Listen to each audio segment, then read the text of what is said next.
ขอนอบน้อมพระรัตนตรัยอันเป็นที่พึ่งที่ระลึก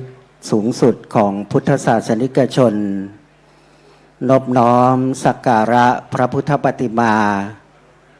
ณมณฑลพิธีและบริเวณแห่งขวงแก้วอารามวัดร่ำเปิงตะโพธารามอำเภอเมืองเชียงใหม่ทุกๆพระองค์น้อมกราบเคารพสิ่งศักดิ์สิทธิ์ทั้งปวง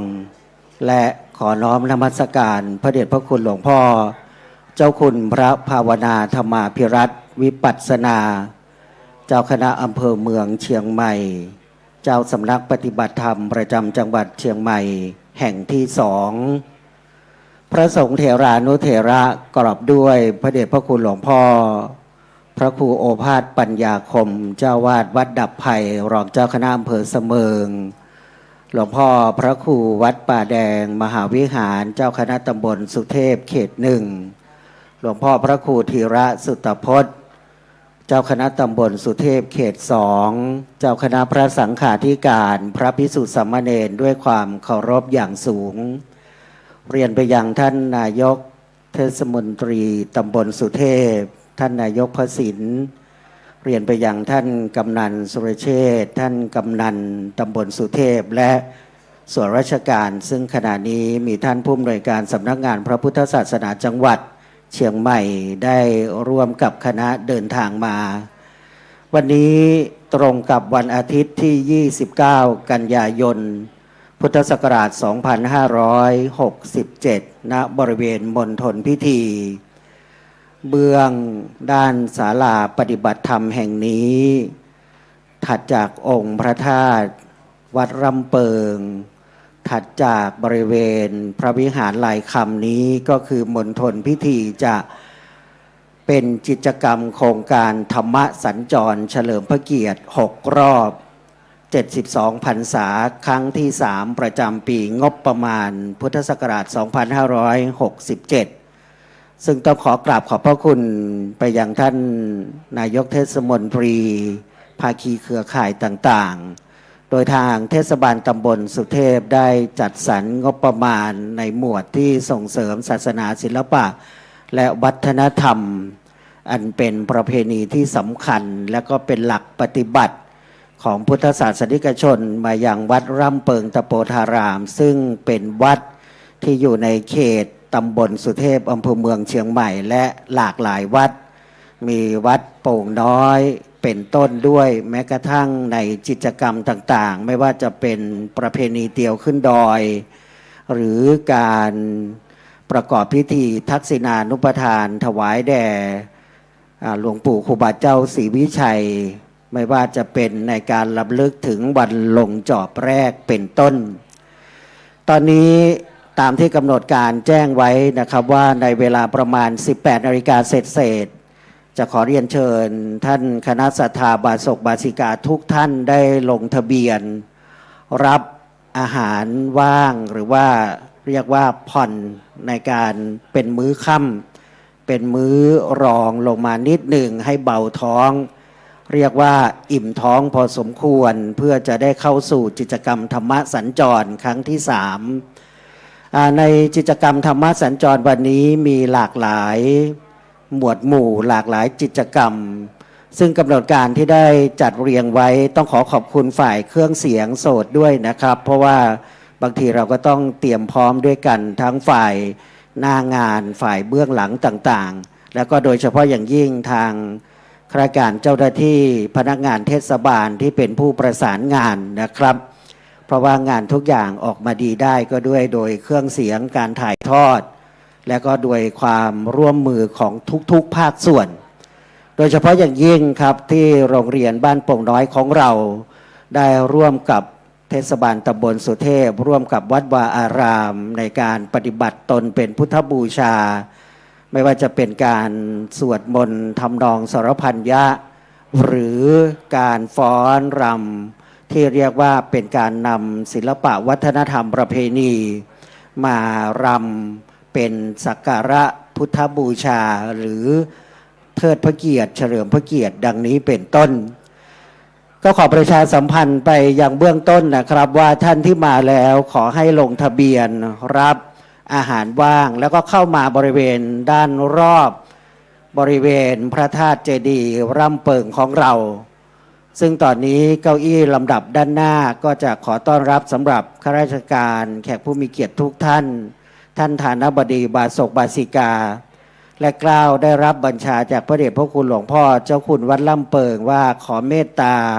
พระสงฆ์หัววัดก็คือท่านเจ้าอาวาสเจ้าคณะพระสังฆาธิการที่โปรดเดินทางมาแล้วได้ขึ้นยังอาคารชวนภาวนาแห่งนี้ที่จะเข้าสู่กำหนดการตามกำหนดการในเวลา 18:50 นาทีจะมีการฟ้อนลำนะครับ1 ชุดนะครับเป็นการเริ่มเบิกฤกษ์ของงานธรรมสัญจรครั้งพิเศษครั้งนี้เสร็จแล้วก็จะเข้าสู่กำหนดการตามลำดับตั้งแต่การจุดธูปเทียนบูชาพระรัตนตรัยเปิดกรวยกระทงดอกไม้ซึ่งการจุดธูปเทียนบูชาพระรัตนตรัยนั้นก็จะมีจากน้องๆเยาวชนคนเก่งจากโรงเรียนบ้านโป่งน้อยได้เรียกว่าสวดนะหรือว่านมัสการบูชาพระรัตนตรัยทำนองสรพัญญะนะครับซึ่งเยาวชนคนเก่งเหล่านี้ลูกๆหลานๆของเราได้มีกิจกรรมเป็นประจำทุกครั้งในการเรียกว่าแข่งขันประชันประกวดในระดับทั้งอำเภอและระดับจังหวัดนะครับไม่ว่าจะเป็นในระดับประถมมัธยมหรือในระดับอุดมศึกษาแล้วก็ร่วมในกิจกรรมต่างๆมากมายไม่ว่าจะเป็นกิจกรรมวางพานพุ่มถวายเครื่องราชสักการะเนื่องในวันสำคัญที่มูลนิธิพระบรมธาตุดอยสุเทพได้จัดที่หอประชุมทุกครั้งไม่ว่าจะเป็นวันแม่แห่งชาติ12 สิงหาคม 2567 ที่ผ่านมาในการนี้ก็ขอฝากไปยังนะครับท่านผู้ประสานงานจากทางเทศบาลนะครับถ้าท่านมีรายชื่อผู้หลักผู้ใหญ่แขกผู้มีเกียรติขอท่านจดมงคลนามมาให้ทางพิธีกรด้วยจะขอบพระคุณอย่างสูงแล้วก็ในส่วนของลำดับขั้นตอนพิธีต่างๆก็ต้องขอกราบขอบพระคุณไปยังคณะกรรมการไวยาวัจกรศิษยานุศิษย์ของทางวัดที่ได้จัดเตรียมสถานที่สักช่วงเที่ยงครึ่งบ่ายโมงถ้าจำไม่ผิดฝนโปรยปลายนะผมยังสอบถามท่านอาจารย์เลขารองอำเภอเลขาเจ้าคณะอำเภอเมืองเลขานุการวัดว่าเรายังใช้ที่เดิมหรือไม่นะครับในการจัดสถานที่โครงการธรรมสัญจรครั้งนี้เพราะทุกๆครั้งที่ผ่านมาเราก็ใช้บริเวณมณฑลพิธีอันสำคัญนี้เรียกว่าเป็นภาษาทั่วไปภาษาปัจจุบันวัยรุ่นหน่อยก็ว่าเป็นแลนด์มาร์คนะครับเป็นแลนด์มาร์คที่สำคัญของวัดร่ำเปิงเพราะเราถือว่าเป็นจุดศูนย์กลางของวัดก็ว่าได้ถ้ายึดพระธาตุเจดีย์เป็นดุจดังภูเขาสิเนรุภูเขาสิเนรุมาตรที่ว่านะครับที่เรียกว่าตามโบราณเป็นใจกลางจักรวาลเพราะฉะนั้นอีกสักครู่นะครับเมื่อท่านลงทะเบียนแล้วขอเชิญนะครับไม่ว่าจะเป็นป้าออกแม่ออกศรัทธาญาติโยมอุบาสกบาสิกาแล้วก็แม่ชีโยคีทั้งฝ่ายสุภาพบุรุษสุภาพสตรีที่เข้าปฏิบัติธรรมทั้งประจำและปฏิบัติธรรมในห้วงเข้าพรรษาและสมัครปฏิบัติธรรมเป็นระยะเวลา5 วันบ้าง7 วันบ้าง15 วันบ้างบางท่านยังอยู่ในการเรียกว่าอธิษฐานปิดวาจานะครับก็คือไม่พูดแต่เราฟังได้นะเทศวันนี้องค์พระธรรมกถึกเป็นปริยธรรม9 ประโยคเป็นเลขานุการแม่กองบาลีสนามหลวงนะก็ถือว่าเป็นมือสำคัญของการศึกษาคณะสงฆ์ที่คุมการศึกษานะครับโดยมีแม่กองบาลีสนามหลวงเป็นประธานนั่นเองแต่งานใหญ่ๆจะสำเร็จได้ไม่ได้อยู่ที่ประธานนะอยู่ที่มือและไม้อยู่ที่ลูกน้องอยู่ที่เลขานะโดยเฉพาะงานเจ้าคณะพระสังฆาธิการนี่นะครับเพิ่นบอกว่าตู้เจ้าตู้หลวงเนี่ยเป็นผู้สูงวัยเป็นรัตตัญญูเป็นพระมหาเถระก็อาศัยพระอาจารย์เลขาพระหนุ่มเนนน้อยทายกทายิกาลูกศิษย์วัดเป็นไม้เป็นมือนะเพราะว่ายกตัวอย่างนะตอนนี้ตะวานซืนเนี่ยตะวาเนาะวันที่22หลวงพ่อ7 ยอดอดีตเคยดำรงตำแหน่งเจ้าคณะจังหวัดนะครับ8-9 ปี ดำรงตำแหน่งที่ปรึกษาเจ้าคณะภาคหลวงพ่ออายุ83เนาะจะให้หลวงพ่อมาบริหารจัดการวัดคนเดียวก็คงจะยากถ้าบ่มีผู้ช่วยเจ้าอาวาสบ่มีตู้เจ้าเก่งๆบ่มี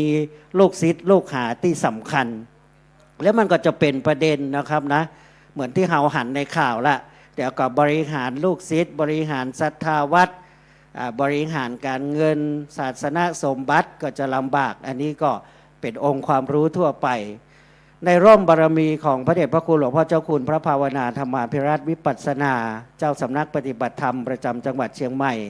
แห่งที่2ได้เป็นศาสนธรรมศาสนาทายาทของพระเดชพระคุณหลวงปู่พระพรหมมงคลหลวงปู่ทองสิริมังคลมหาเถระซึ่งบริเวณพื้นที่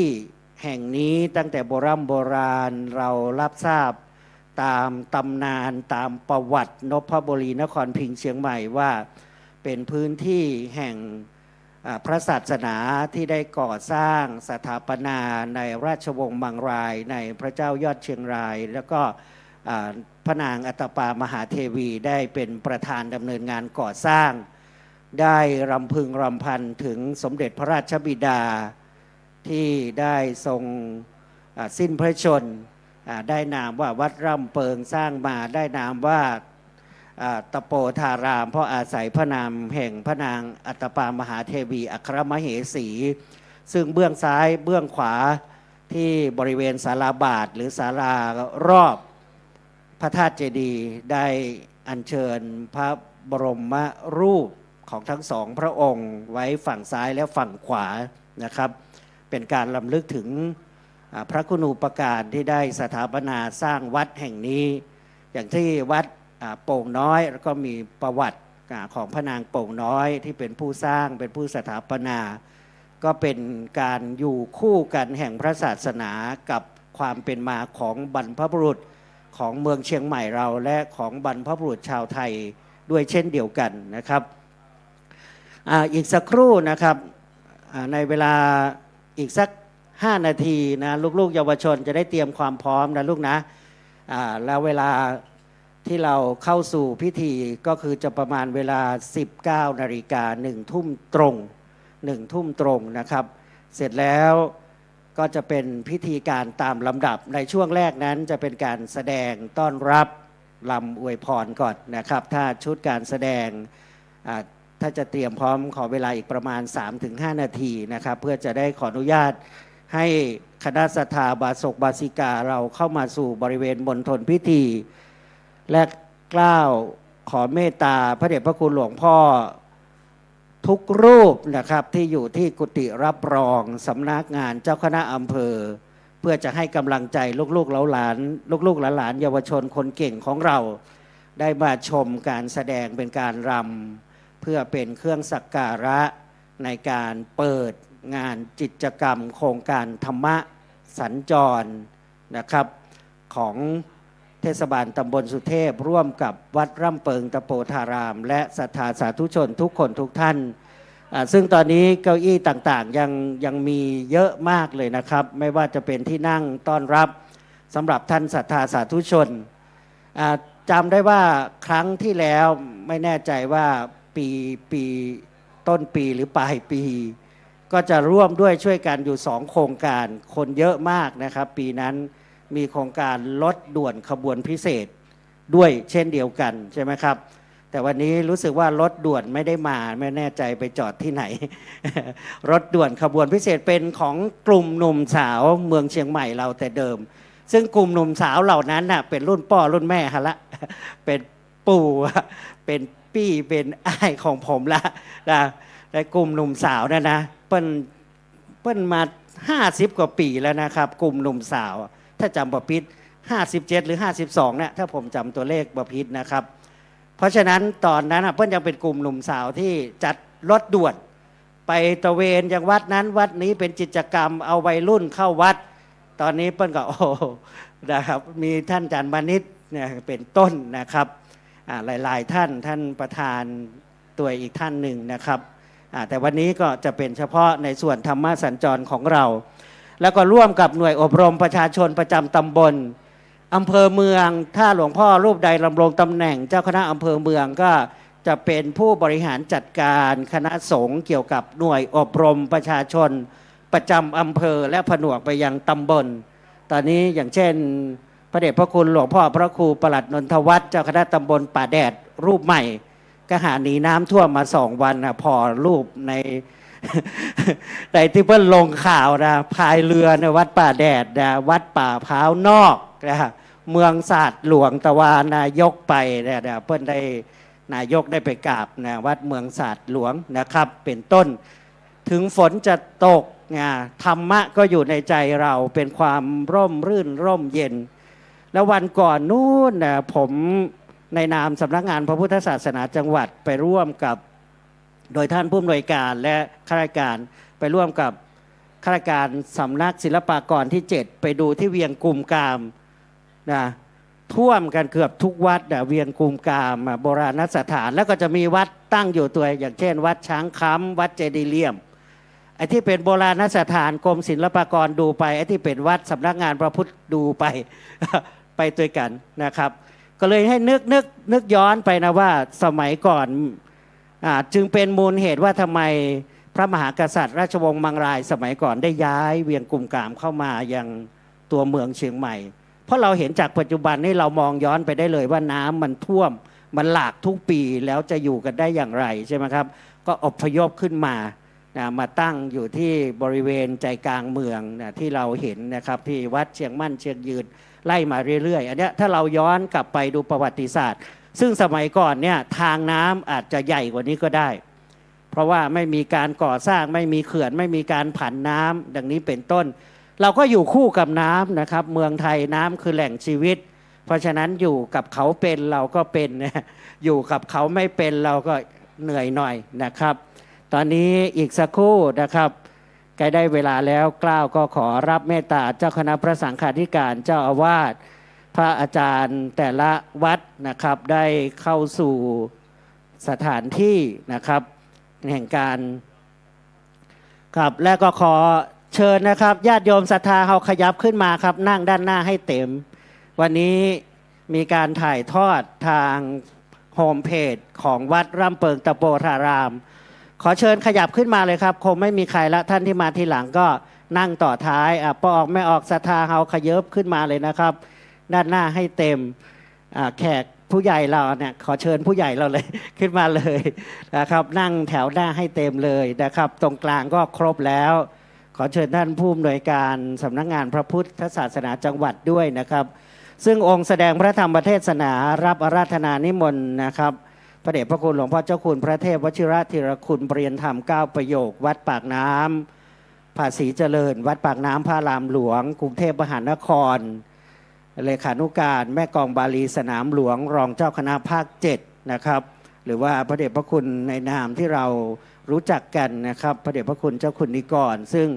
ท่านเป็นองค์พระธรรมกถึกที่สำคัญอีกรูปหนึ่งนะครับวันนี้การถ่ายทอดก็จะเผยแพร่ไปให้เป็นโสตประสาทเป็นทิพยะเสียงทิพยะสัทธะอันสำคัญเข้าสู่ห่วงรำลึกนึกถึงพระรัตนตรัยตั้งแต่โครงการของเราเริ่มต้นจนเสร็จสิ้นโครงการพร้อมกันนั้นทุกท่านครับวันนี้ฝ่ายเครื่องเสียงนะครับได้รับประสานเตรียมไว้ให้เรียบร้อยแล้วนะครับในการลำดับขั้นตอนเพราะว่าในหลังจากการจุดธูปเทียนแล้วเรียบร้อยต่างๆเข้าสู่การประกอบพิธีเปิดกลวยกระทงดอกไม้ถวายความเคารพพระบรมฉายาลักษณ์นั้นเพลงสรรเสริญพระบารมีจะดังขึ้นนะครับทุกท่านก็ยืนขึ้นกับท่านประธานในพิธีในวันนี้นะครับเสร็จแล้วในส่วนของการเสร็จกิจกรรมของเราในช่วงท้ายกิจกรรมก็จะบรรเลงเพลงสรรเสริญพระบารมีอีกครั้งหนึ่งนะครับอันนี้ก็เป็นอีกส่วนหนึ่งนะครับที่เราจะได้แสดงออกซึ่งความจงรักภักดีต่อสถาบันอันสำคัญยิ่งของปวงชนชาวไทยกอบด้วย3สถาบันก็คือสถาบันชาติสถาบันพระศาสนาและสถาบันพระมหากษัตริย์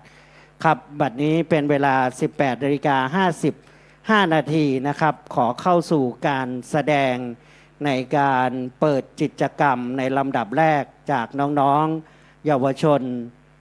คนเก่งจากโรงเรียนบ้านโป่งน้อยทั้ง5เยาวชนคนเก่งขอฝ่ายเครื่องเสียงเลยนะครับ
ครับ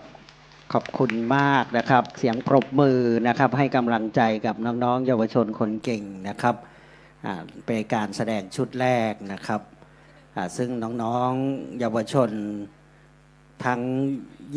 25เยาวชนคนเก่งและก็คณะคุณครูอีก4ท่านนะครับจะได้เข้ารับ เกียรติบัตรนะครับรางวัลน้ำใจในช่วงหลังจากเข้าสู่พิธีนะครับขอเรียนเชิญนะครับด้านหน้ายังไม่เต็มเลยนะครับยังไม่เต็มนะครับพระเดชพระคุณหลวงพ่อขอให้เราขยับมาด้านหน้าให้เต็มก่อนนะครับเก้าอี้ด้านหน้าได้เลยนะครับขยับขึ้นมาได้เลยนะครับขอฝ่ายประสานงานนะครับท่านคณะแม่ชีเราด้วยนะครับขยับมาเลยครับผมนะบันทึกภาพจะได้งดงามนะครับแล้วเราเรียกว่าอะไรนะตอนนี้จะเป็นเอกอาสนะนั่งอยู่คนเดียวโดดๆนี่ก็คงไม่ได้แล้วนะเป็นงานกิจกรรมถ้าบอกเป็นถือภาษาพระบอกเนกังคะศาสนาธุดงค์เนกังคะอาจนี่นะนั่งคนเดียวกับคงบอกมากิจกรรมแล้วนะครับเพราะฉะนั้นขยับขึ้นมาครับขอบคุณครับแม่ครับแล้วก็อีกสักครู่นะครับตอนนี้พระเดชพระคุณหลวงพ่อเจ้าคุณพระภาวนาธรรมาภิรัตน์ได้ขึ้นมาด้านบนแล้วกับนิมนต์คณะสงฆ์ขอรับ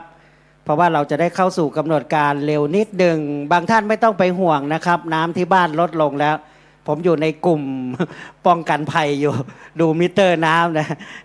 อันนี้เราก็กระจายข่าวไปข้างนอกนะอาจจะบอกว่าพูดเล่นพูดจริงแต่เป็นความจริงนะครับจะได้คลายกังวล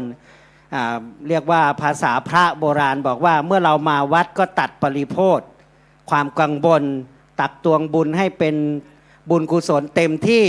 กลับไปอีกครั้งเราค่อยว่ากันถ้าเรายังกังวลเราก็ไม่ต้องมาอันนี้เป็นภาษาพระท่านว่านะเพราะว่าปริโภทกังวลเนี่ยเป็นตัวตัดบุญเรานะครับหลายอย่างเพราะฉะนั้นเมื่อเรามาแล้วเราก็ถือว่าเราละปริโภทกังวลตั้งแต่เบื้องต้นของเราแล้วเพราะฉะนั้นตอนนี้ขอเชิญเลยนะครับทุกคนทุกท่านนะครับ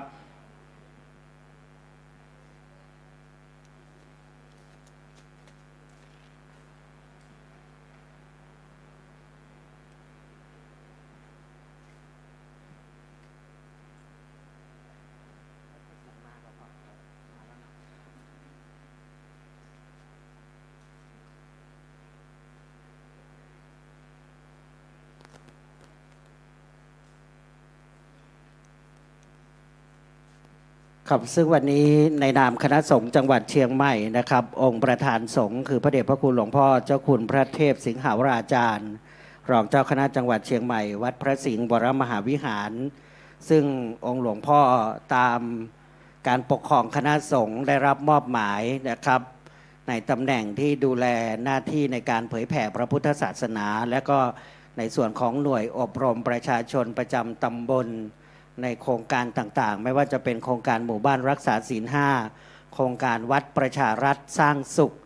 เพราะฉะนั้นวันนี้หลวงพ่อเป็นผู้แทนของเจ้าคณะจังหวัดก็คือพระเดชพระคุณหลวงพ่อพระเทพมังคลาจารย์ซึ่งได้โปรดมอบหมายนะครับตามภาระหน้าที่ของรองเจ้าคณะจังหวัดทั้ง4รูปนะครับและก็ในส่วนขององค์แสดงพระธรรมเทศนาก็เดินทางมาถึงแล้วสำหรับเจ้าคณะพระสังฆาธิการบางรูปที่ท่านยังไม่ขึ้นมาเพราะรอถวายการต้อนรับนะครับเมื่อพระเดชพระคุณหลวงพ่อมาถึงแล้วลำดับขั้นตอนเป็นดังนี้นะครับในลำดับแรกนั้นก็จะขอเรียนเชิญท่านนายกเทศมนตรีตำบลสุเทพท่านนายกพระศิลป์อัครเดชธนโชติได้จุดธูปเทียนบูชาพระรัตนตรัยน้องๆนะครับเยาวชนจากโรงเรียนบ้านโป่งน้อยจะได้สวดสรรเสริญพระรัตนตรัยหรือเรียกว่านมัสการสักการะเป็นคำรอบแรกเสร็จแล้วนะครับพระเดชพระคุณจะได้มอบนะครับหลวงพ่อเจ้าคุณวัดพระสิงห์จะได้มอบเกียรติบัตรนะครับรางวัลน้ำใจให้กับเยาวชนคนเก่งนะครับแล้วก็คณะคุณครูนะครับซึ่งขอให้เตรียมเลยนะครับเตรียมแถวเลยนะครับหลังจากเข้าสู่กำหนดการนั้นนะครับขอคุณครูฝ่ายประสานงานเสร็จแล้วนะครับก็จะเข้าสู่การถวายสักการะอันนี้ให้เสร็จสิ้นในส่วนพิธีสงฆ์เบื้องแรกก่อนนะครับถวายสักการะโดยจะขอนิมนต์พระเดชพระคุณหลวงพ่อเจ้าคุณภาวนาธรรมาภิรัตน์เข้าถวายสักการะกราบนิมนต์หลวงพ่อเจ้าคุณพระสิทธิวชิรานุกูลรองเจ้าคณะอำเภอเมืองเชียงใหม่ฝ่ายเผยแผ่นะครับในนามผู้ได้รับมอบหมายจากหลวงพ่อเจ้าอำเภอถวายสักการะในนามคณะสงฆ์หลังจากนั้นจะได้เรียนเชิญท่านประธานในพิธีท่านนายกพระศิลป์อัครเดชธนโชตินายกเทศมนตรีตำบลสุเทพ เข้าถวายสักการะเรียนเชิญท่านผอ.อารีพันจันทร์ท่านผู้อำนวยการสำนักงานพระพุทธศาสนาจังหวัดเชียงใหม่เข้าถวายสักการะเรียนเชิญท่านกำนันสุรเชษฐ์ตาคำมาท่านกำนันตำบลสุเทพเข้าถวายสักการะแล้วก็จะได้เรียนเชิญท่านผู้ใหญ่บ้านร่ำเปิงหมู่ที่5นะครับท่านวิริยาชัยมาศถวายสักการะซึ่งวันนี้นะครับผู้บริหารองค์กรปกครองท้องถิ่นผู้แทนของเทศบาลของเรามีหลากหลายท่านนะครับประกอบด้วยท่านที่ปรึกษานายกเทศมนตรีท่านสุพจน์มูลนินตาท่านกิตติพงศ์พระพราทองประธานสภาเทศบาลตำบลสุเทพสมาชิกสภาเทศบาลตำบลสุเทพและ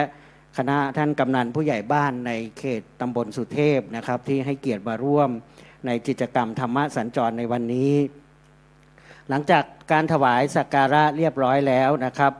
ก็จะเป็นการกล่าวถวายการต้อนรับโดยพระเดชพระคุณหลวงพ่อเจ้าคุณพระภาวนาธรรมาภิรัตน์และก็จะได้เจริญพรบอกญาติโยมว่ากิจกรรมวันนี้ในนามวัดร่ำเปิงนะครับจะได้อนุโมทนาในเบื้องต้นเสร็จแล้วจะได้กราบนิมนต์พระเดชพระคุณหลวงพ่อเจ้าคุณพระสิทธิวชิรานุกูลรองเจ้าคณะอำเภอเมืองเชียงใหม่ฝ่ายเผยแผ่ผู้ช่วยเจ้าวาดวัดพระธาตุดอยสุเทพราชวรวิหารได้กล่าวรายงานนะครับเสร็จแล้วหลังจากนั้นจะเข้าสู่พิธีที่สำคัญอีกส่วนหนึ่งนั่นก็คือเกี่ยวเนื่องกับสถาบันอันสำคัญก็คือสถาบันพระมหากษัตริย์ซึ่งท่านนายกจะได้เป็นผู้แทนของประสบนิกรชาวเชียงใหม่ผู้ร่วมกิจกรรมในวันนี้เปิดกรวยกระทงดอกไม้เบื้องหน้าพระบรมฉายาลักษณ์เพลงสรรเสริญพระบารมีดังขึ้นนะครับซึ่งบัดนี้พระเดชพระคุณหลวงพ่อเจ้าคุณพระเทพวชิรธีรคุณเลขานุการแม่กองบาลีสนามหลวงวัดปากน้ำภาษีเจริญรองเจ้าคณะภาค7องค์พระธรรมกถึกในกิจกรรมธรรมสัญจรเฉลิมพระเกียรติ6รอบ72พรรษาโดยเทศบาลตำบลสุเทพร่วมกับคณะสงฆ์อำเภอเมืองเชียงใหม่ณวัดร่ำเปิงแห่งนี้ได้เดินทางมาถึงแล้วซึ่งในนามคณะสงฆ์จังหวัดมีพระเดชพระคุณหลวงพ่อเจ้าคุณพระเทพสิงหาวราจารย์เจ้าวาดวัดพระสิงห์บรมมหาวิหารรองเจ้าคณะจังหวัดเชียงใหม่และพระเดชพระคุณหลวงพ่อเจ้าคุณภาวนาธรรมาภิรัตน์วิปัสสนาเจ้าวาดวัดร่ำเปิงเจ้าสำนักปฏิบัติธรรมแห่งนี้เจ้าคณะพระสังฆาธิการได้ถวายการต้อนรับครับ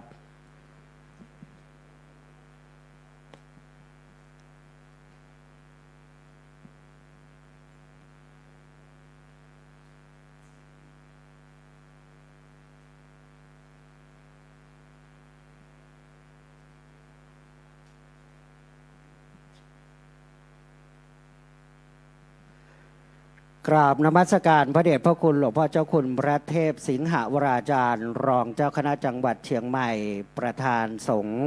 พระเดชพระคุณหลวงพ่อเจ้าคุณพระเทพวชิรธีรคุณองค์พระธรรมกถึกพระเดชพระคุณหลวงพ่อเจ้าคุณพระภาวนาธรรมาภิรัตน์วิปัสสนาเจ้าคณะอำเภอเมืองเชียงใหม่พระสงฆ์เถรานุเถระเจ้าคณะพระสังฆาธิการด้วยความเคารพอย่างสูงเรียนท่านนายกเทศมนตรีตำบลสุเทพท่านนายกพระสินอัครเดชธนโชติและส่วนราชการอุบาสกบาสิกาทุกท่านด้วยความเคารพบัดนี้ได้เวลาอันเป็นมงคลตามกำหนดการกิจกรรมโครงการธรรมสัญจรเฉลิมพระเกียรติ6รอบ72พรรษาครั้งที่3ประจำปีงบประมาณพุทธศักราช2567หน่วยอบรมประชาชนประจำตำบลหน่วยอบรมประชาชนประจำอำเภอเมืองเชียงใหม่หน่วยอบรมประชาชนประจำตำบลและคณะสงฆ์ตำบลสุเทพเทศบาลตำบลสุเทพได้ร่วมกันจัดกิจกรรมณวัดร่ำเปิงตะโปธารามตำบลสุเทพอำเภอเมืองเชียงใหม่จังหวัดเชียงใหม่โอกาสนี้ขอเรียนเชิญท่านนายกเทศมนตรีตำบลสุเทพประธานในพิธี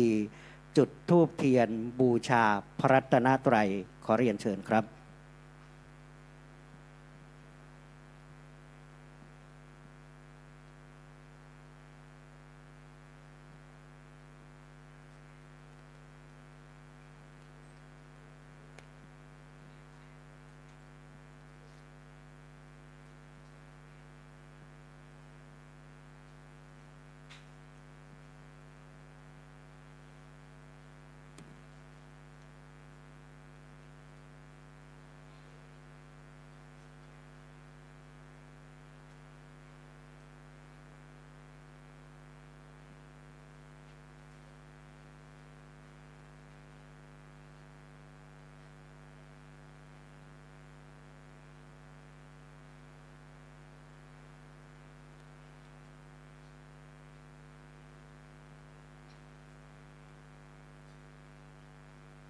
ครับลำดับนี้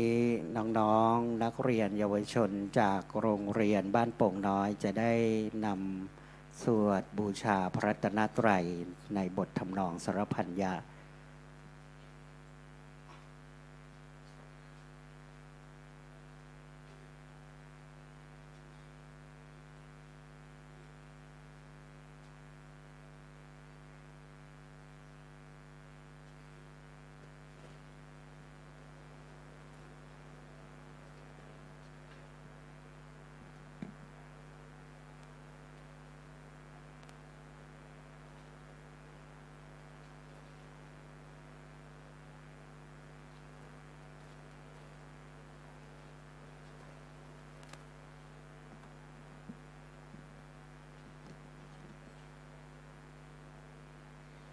อะระหังสัมมา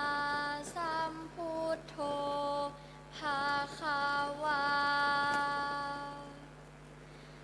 อะระหังสัมมาสัมพุทโธ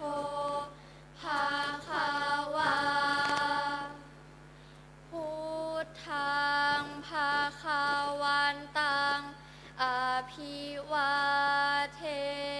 มิพุทธังภะคะวันตังอภิวาเทมิ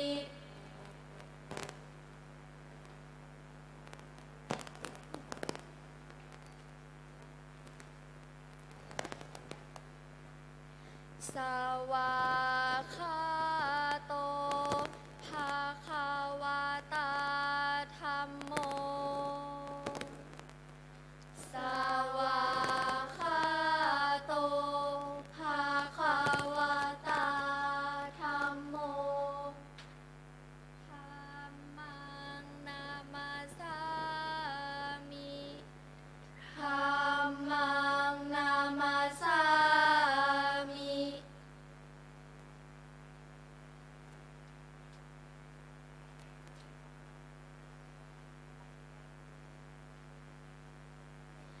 สุปฏิปันโนภะคะวะโตสาวกสังโฆสุปฏิปันโนภะคะวะโตสาวกสังโฆสังฆังนะมามิสังฆังนะมามิ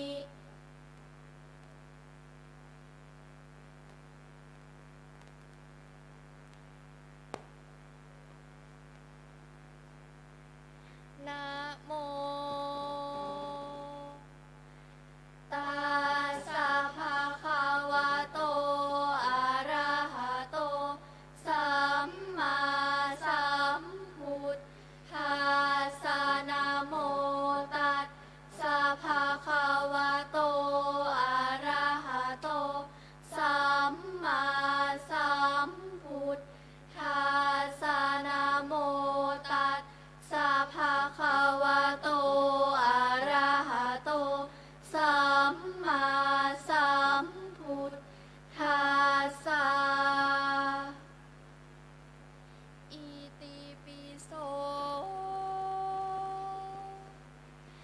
ภะคะวะอะระหังสัมมาสัมพุทโธวิชาจารณะสัมปันโนสุขโตโรกวิทูอนุตตโรปุริสธรรมมาสาราคิสัทธาเท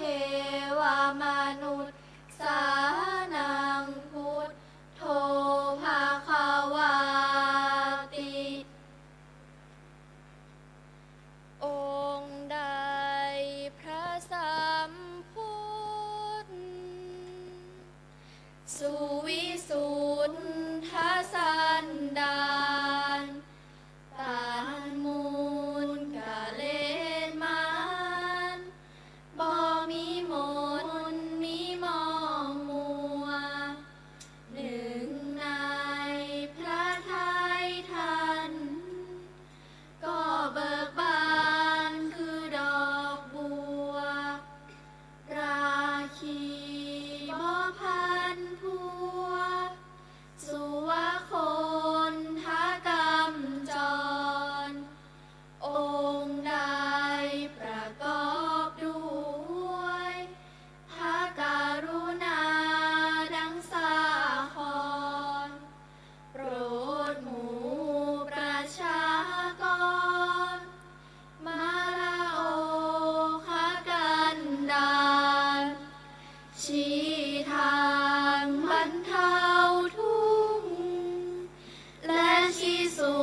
สวากขาโตภะคะวะตาธัมโมสันทิฏฐิโกอากาลิโกเอหิปัสสิโกโอปะนายิโกปัจจตังเวทิตาโพวินยูหิติ ธรรมะคือคุณากรส่วนชอบสาธรดุจดวงประทีปชัชวาลแห่งองค์พระศาสดาจารย์ส่องสัตย์สันดานสว่างกระจ่างใจมนทำได้นับโดยมากผลเป็น8พึงโยนและก้าวกับธรรมนฤพานส้มยาโรคอุดรพิสดารอันลึกโอฬารพิสูจน์พิเศษสู่สายอีกทำต้นทางคันลายนามขันห้ามคันคาย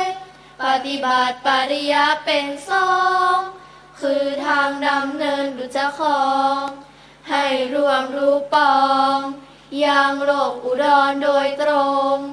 ข้าข้อโอนอ่อนอุตมงโนบธรรมจำนงด้วยจิตและกายวาจา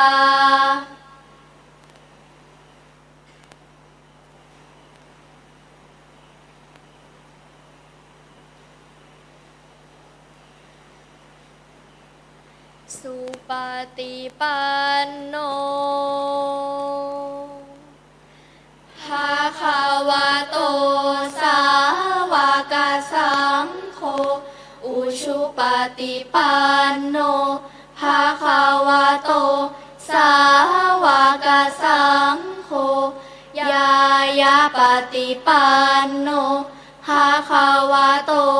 สาวกสังโฆสามีจิปฏิปันโนภะคะวะโตสาวกสังโฆยาทิทางจัตตาริปุริสายุคานิอัตหาปุริสาบุคาราเอสะภะคะวะโตสาวกสังโฆอาหุนายโยปาหุนายโยทักขินายโยอัญชาลิการณิโย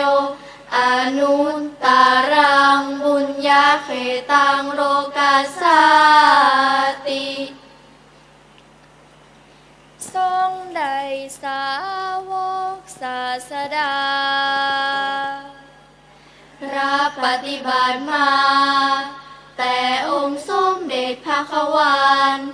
เห็นแจ้งจตุศาสตร์เศษบานรู้ทางที่อ่านระงับและดับทุกภัยโดยเสด็จพระผู้ตรัสตรายปัญญาผ่องใสสะอาดและปราดมัวมองเฮินห่างทางข้าศึกปองบ่มีรำพองด้วยกายและวาจาใจเป็นเนื้อนาบุญอันภายสร้างแด่โลกายและเกิดพิบูลพูนพ้นส้มยาเอารสทศพลมีคุณอานนท์อเนกจานาเรือตราข้าข้อนบหมู่ภัสราพกทรงคุณานุคุณประดุจจรำพานด้วยเดชบุญข้าพิวานพระไตรรัตน์อ่านอุดมนิเรศอิราไสจงช่วยขจัดโพยภัยอันตรายใดๆจงดับและกลับเสื่อมสูญ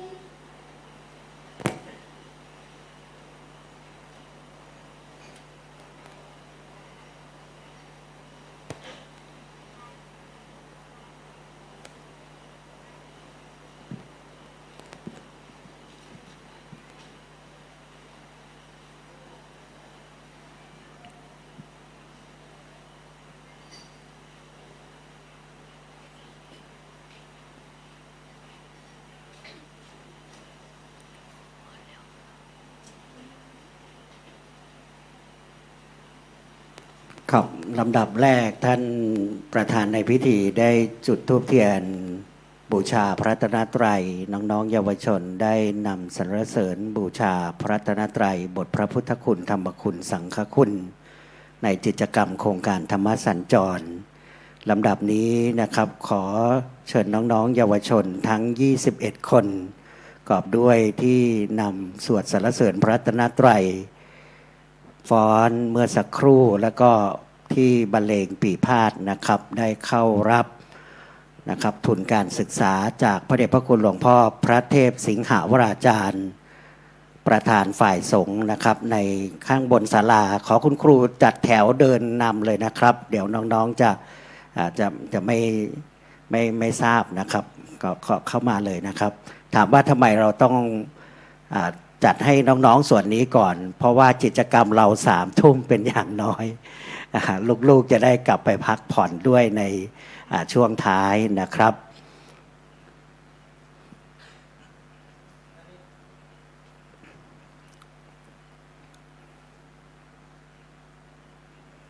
พอบอกว่าลูกๆไปพักผ่อนมีพอออกไม่ออกเขาบางคนเริ่มหาวแล้วนะ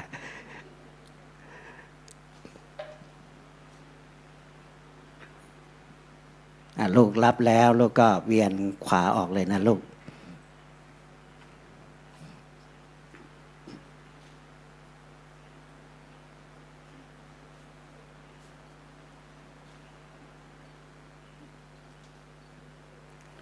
ซึ่งกิจกรรมโครงการธรรมสัญจรเฉลิมพระเกียรติ6 รอบ 72 พรรษาเนื่องในโอกาสพระราชพิธีมหามงคลเฉลิมพระชนมพรรษาพระบาทสมเด็จพระเจ้าอยู่หัวเป็นกิจกรรมที่สำคัญที่ทางเทศบาลตำบลสุเทพได้อุดหนุนงบประมาณในการจัดกิจกรรมร่วมกับคณะสงฆ์อำเภอเมืองเชียงใหม่แล้วก็เป็นมาอย่างต่อเนื่องนะครับเป็นประจำในแต่ละปีงบประมาณก็ต้องขอประกาศอนุโมทนานะครับในคณะผู้บริหารเทศบาลตำบลสุเทพทั้งท่านประธานสภาสมาชิกสภาเทศบาลท่านนายกท่านผู้บริหารข้าราชการเจ้าหน้าที่ผู้ประสานงานทุกท่านและน้องๆเยาวชนคนเก่งของเราจากโรงเรียนบ้านโป่งน้อยลูกๆค่อยลงทางข้างบันไดก็ได้นะลูกนะอันนี้ต้องมีคุณครูอีก4 ท่านด้วยนะครับตามที่ระบุไว้ครู4 ท่านนี้ต้องดูแลลูกๆดีๆนะวันนี้ท่านผอ.มาหรือไม่นะครับท่านผู้อำนวยการโรงเรียนได้รับอุปถัมภ์จากคณะศิษย์ของพระเดชพระคุณหลวงปู่พระพรหมมงคลนะครับจัดสร้าง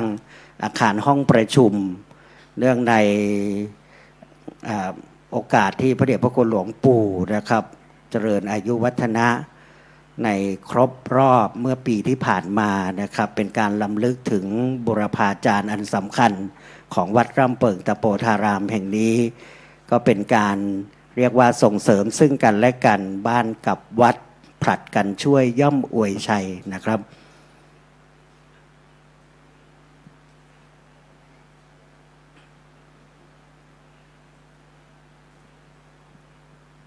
ครับขอกราบขอบพระคุณในเมตตาพระเดชพระคุณหลวงพ่อเจ้าคุณพระเทพสิงหวราจารย์รองเจ้าคณะจังหวัดเชียงใหม่ประธานสงฆ์ในกิจกรรมโครงการธรรมสัญจรลำดับนี้กล่าวขอเข้าสู่การน้อมถวายสักการะอันเป็นอริยประเพณีสำคัญในนามคณะสงฆ์อำเภอเมืองเชียงใหม่เจ้าคณะพระสังฆาธิการขอกราบอาราธนาพระเดชพระคุณหลวงพ่อเจ้าคุณพระภาวนาธรรมาภิรัตน์วิปัสสนาเจ้าคณะอำเภอเมืองเชียงใหม่เจ้าสำนักปฏิบัติธรรมประจำจังหวัดเชียงใหม่แห่งที่2ได้น้อมถวายสักการะแด่พระเดชพระคุณหลวงพ่อประธานสงฆ์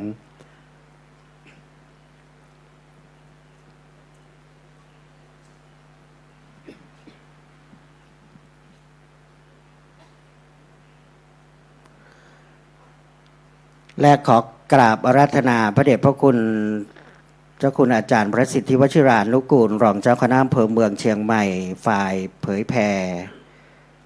ในนามคณะสงฆ์ที่ดูแลงานเผยแผ่และงานหน่วยอบรมประชาชนประจำอำเภอประจำตำบลของอำเภอเมืองเชียงใหม่ถวายสักการะแด่พระเดชพระคุณหลวงพ่อพระเทพวชิระธีรคุณรองเจ้าคณะภาค 7 เลขานุการแม่กองบาลีสนามหลวงวัดปากน้ำกรุงเทพมหานครองค์พระธรรมกถึก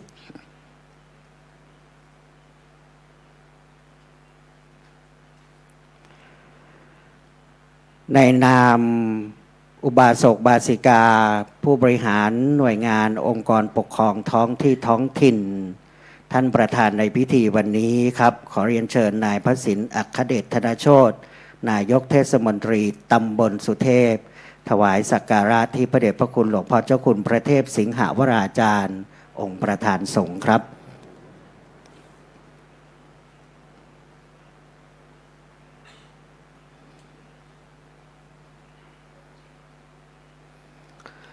ขอเรียนเชิญท่านผู้อำนวยการสำนักงานพระพุทธศาสนาจังหวัดเชียงใหม่ท่านผอ.อารีพันจันทร์ในนามอุบาสกบาสิกาหน่วยงานที่สนองงานกิจการพระพุทธศาสนาได้ถวายสักการะแด่องค์หลวงพ่อรองเจ้าคณะภาค7ครับพระเดชพระคุณหลวงพ่อเจ้าคุณพระเทพวชิระธีรคุณซึ่งราชทินานามนี้ได้รับพระมหากรุณาธิคุณโปรดเกล้าโปรดกระหม่อมพระราชทานเมื่อวันที่28กรกฎาคม2567เนื่องในโอกาสพระราชพิธีมหามงคลเฉลิมพระชนมพรรษาซึ่งพระเดชพระคุณหลวงพ่อเจ้าคุณอาจารย์ได้เข้ารับพระราชทานสัญญาบัตรพัดยศพระราชาคณะที่พระเทพวชิระธีรคุณพระราชาคณะชั้นเทพณพระที่นั่งอมรินทรวินิจฉัยในพระบรมมหาราชวังในการพระราชพิธีนั้นที่ผ่านมานะครับ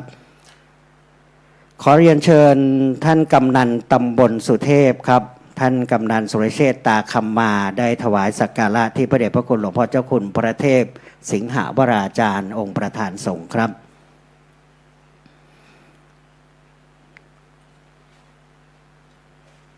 และต่อเนื่องนะครับลำดับท้ายแห่งการถวายสักการะขอเรียนเชิญแม่หลวงครับท่านผู้ใหญ่บ้านรำเปิงหมู่ที่5ตำบลสุเทพนะครับแม่หลวงวริยาชัยมาศครับได้ถวายสักการะที่พระเดชพระคุณหลวงพ่อรองเจ้าคณะภาค7นะครับหรือผู้แทนนะครับซึ่งวัดรำเปิงตะโปธารามของเราตามตำนานประวัติการสถาปนาก่อสร้างนะครับโดยพระเจ้ายอดเชียงรายได้มีพระราชบัญชาให้พระนางอัตตปามหาเทวีอัครมเหสีเป็นประธานงานก่อสร้างสถาปนาวัดแห่งนี้ขึ้นพร้อมกับ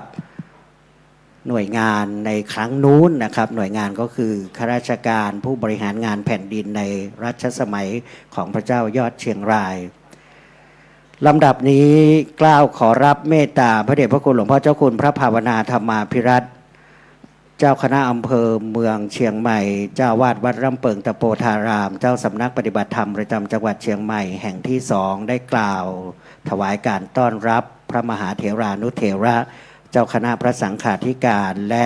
กล่าวต้อนรับอนุโมทนากับญาติโยมศรัทธาที่ร่วมกิจกรรมในวันนี้ขอกราบนิมนต์ครับ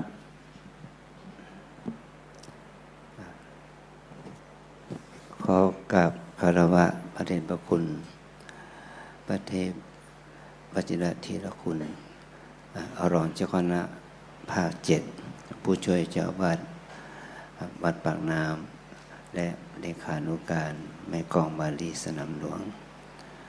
รวมถึงพระเดชพระคุณหลวงพ่อพระเทพสิงหวราจารย์รองเจ้าคณะจังหวัดเชียงใหม่ฝ่ายเผยแผ่เป็นที่เคารพอย่างสูงขอโอกาสพระเทรานุเถระครูบาอาจารย์พระสุริสุสงฆ์สามเณรทุกรูปขอเจริญพรบรรดาอุบาสกอุบาสิกาญาติโยมทั้งหลายอันนี้ท่านนายกเทศมนตรีพระสินอัครเดชธนโชติต่อถึงท่านพ่อกำนันสุรเชษฐ์ตาคำมาและผู้ในวยการสำนักงานพุทธศาสนาจังหวัดเชียงใหม่และสรรเสริญญาติโยมทุกท่านที่เข้ามาร่วมกิจกรรมโครงการธรรมสัญจรของคณะสงฆ์ตำบลสุเทพและก็โครงการนี้ได้รับการอุปถัมภ์จากเทศบาลตำบลสุเทพทาง คณะสงฆ์ตำบลสุเทพจึงได้จัดโครงการพิเศษขึ้นมาเป็นหน่วยในฐานะเป็นหน่วยอบรมประชาชนประจำอำเภอเมืองเชียงใหม่และก็เสียว่าสถานการณ์ปัจจุบันนี้มันก็ฝนตกบ้างน้ำท่วมบ้างพระสงฆ์องค์เนรเราก็ไม่สะดวกพระญาติโยมก็ไม่ค่อยสะดวกนะสภาพสิ่งแวดล้อมของฤดูกาลทำให้เราไม่สามารถที่จะตัดสินใจเดินทางมากัน ก็เพราะว่ากลัวเรื่องฝนเรื่องพายุเรื่องอะไรอย่างนี้แต่ศรัทธาญาติโยมทั้งหลายญาติโยมพวกเราทั้งหลายภิกษุสามเณรในวัดต่างๆได้แก่ทั้งหน่วยอบรมประชาชนประจำตำบลหลวงพ่อเจ้าคณะตำบลและก็รองเจ้าคณะจากอำเภอเมืองทุกรูปก็ได้มาทำกิจกรรมร่วมกันนี้โดยที่ไม่ได้งานของเราก็มีมากนะโดยที่ว่าเราก็ไม่ได้ทิ้งหน้าที่ของคณะสงฆ์ที่ว่าหน่วยอบรมประชาชนประจำตำบลนี่เราก็ได้ทำหน้าที่นี้ในฐานะที่เป็นงานของคณะสงฆ์ทั้งฝ่ายเผยแผ่เราทำกิจกรรมนี้ก็เพื่อว่าจะได้ให้เกิดความศรัทธาในพระศาสนาแล้วก็อาศัยคณะนักเรียนประชาชนญาติโยมเนี่ยมาทำกิจกรรมกันเพื่อให้เกิดความเอื้อเฟื้อเกื้อกูลสามัคคีในชุมชนของเราในอำเภอของเรานี้ให้ดำเนินไปด้วยดีก็ขออนุโมทนาขอบคุณพระเถรานุเถระพระภิกษุสามเณรแล้วก็ศรัทธาญาติโยมทุกๆคนทุกท่านที่ได้มาร่วมกิจกรรมในวันนี้เพื่อประโยชน์เพื่อความสุขความเจริญทางด้านจิตใจทางด้านและเป็นการกระทำเพื่อสร้างกุศลสร้างบารมีธรรมสำหรับตนเพื่อความเจริญงอกงามให้บุญในศาสนาสมาปฏิบัติโดยเฉพาะปฏิบัติคุณหลวงพ่อพระเทพวชิระธีรคุณนั้นท่านต้องเดินทางไกลมาก็เพื่อว่ามาทำประโยชน์ให้เกื้อกูลแก่พวกเราให้พวกเราได้ฟังธรรมแม้ว่าจะเป็นระยะเวลาอันไม่มากนักก็ท่านก็ยังมีเมตตาจิตมาแสดงธรรมแก่พวกเราขอให้พวกเราทั้งหลายได้สดับรับฟังธรรมของพระเจ้าพระคุณท่านโดยจิตศรัทธาเลื่อมใสเพื่อจะได้เป็นปัจจัยให้เราได้เกิดสัมมาปฏิบัติสัมมาทิฏฐิธรรมในพระศาสนาเพื่อความเจริญแห่งความมรรคผลนิพพานเป็นที่สุดจงมาเกิดขึ้นแก่พวกเราทั้งหลายสืบต่อไปสิ้นกาลนานขอขอบคุณครับขอบลำดับนี้ขอกราบนิมนต์พระเดชพระคุณท่านเจ้าคุณพระสิทธิวชิรานุกูลรองเจ้าคณะอำเภอเมืองเชียงใหม่ฝ่ายเผยแผ่นะครับในนามหน่วยอบรมประชาชนประจำอำเภอเมืองเชียงใหม่ได้กล่าวถวายรายงานกิจกรรมต่อองค์หลวงพ่อประธานสงฆ์ครับ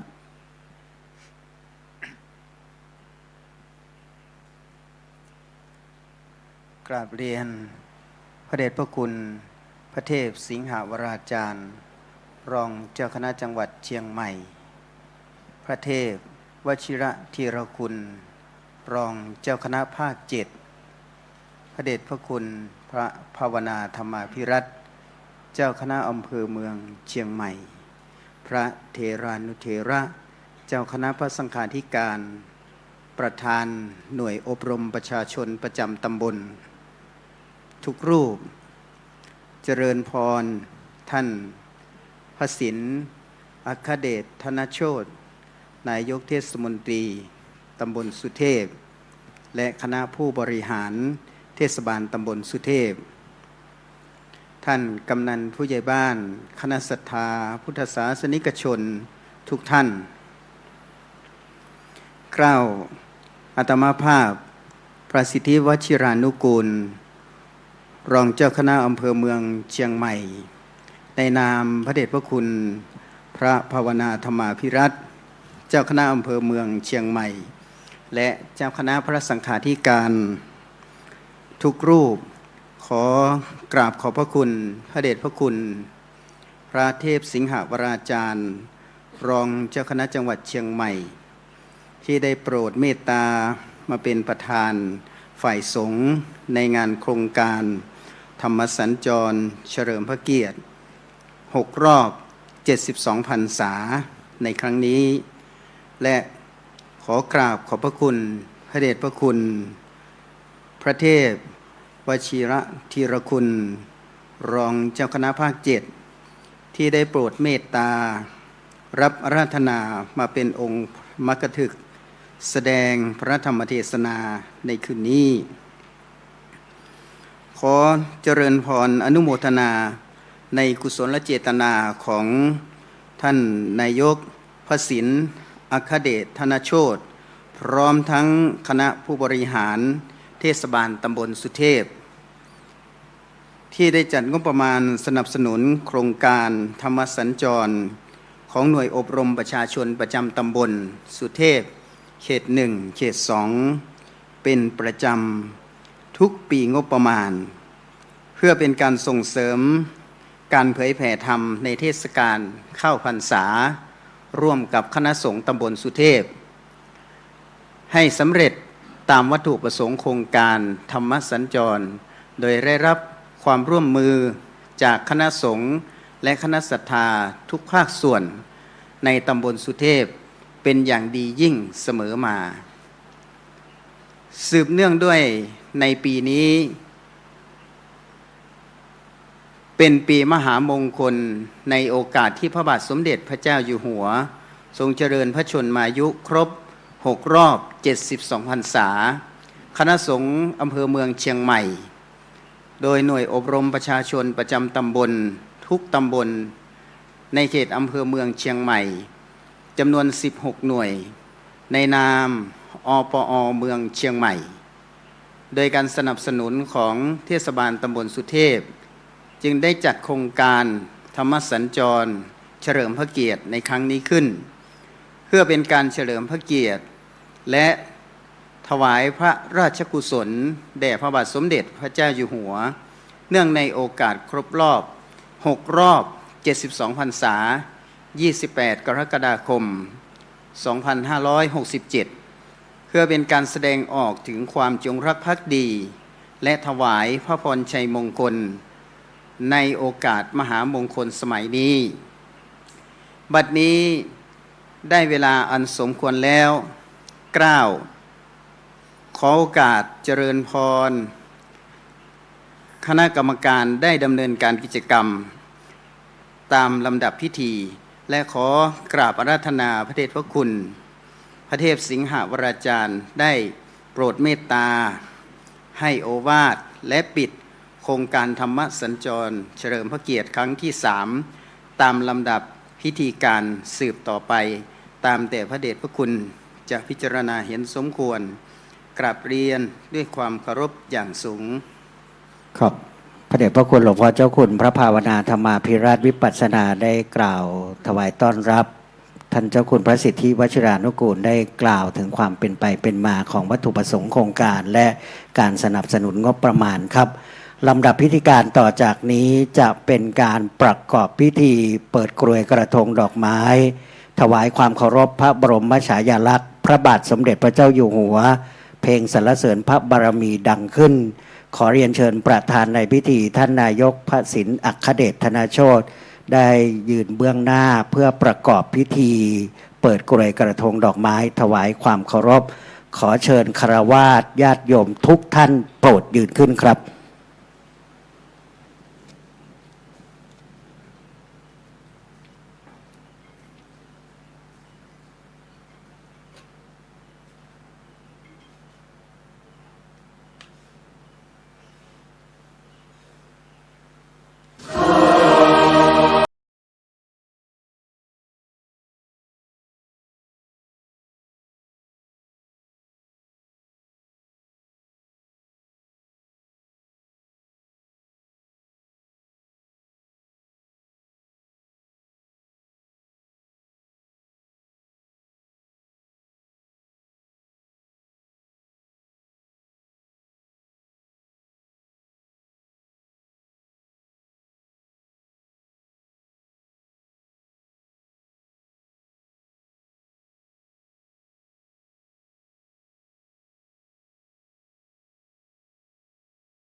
เข้าสู่การ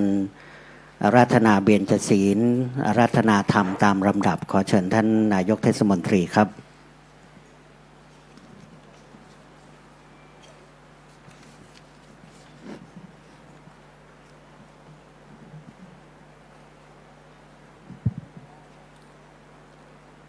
ครับนมัสการ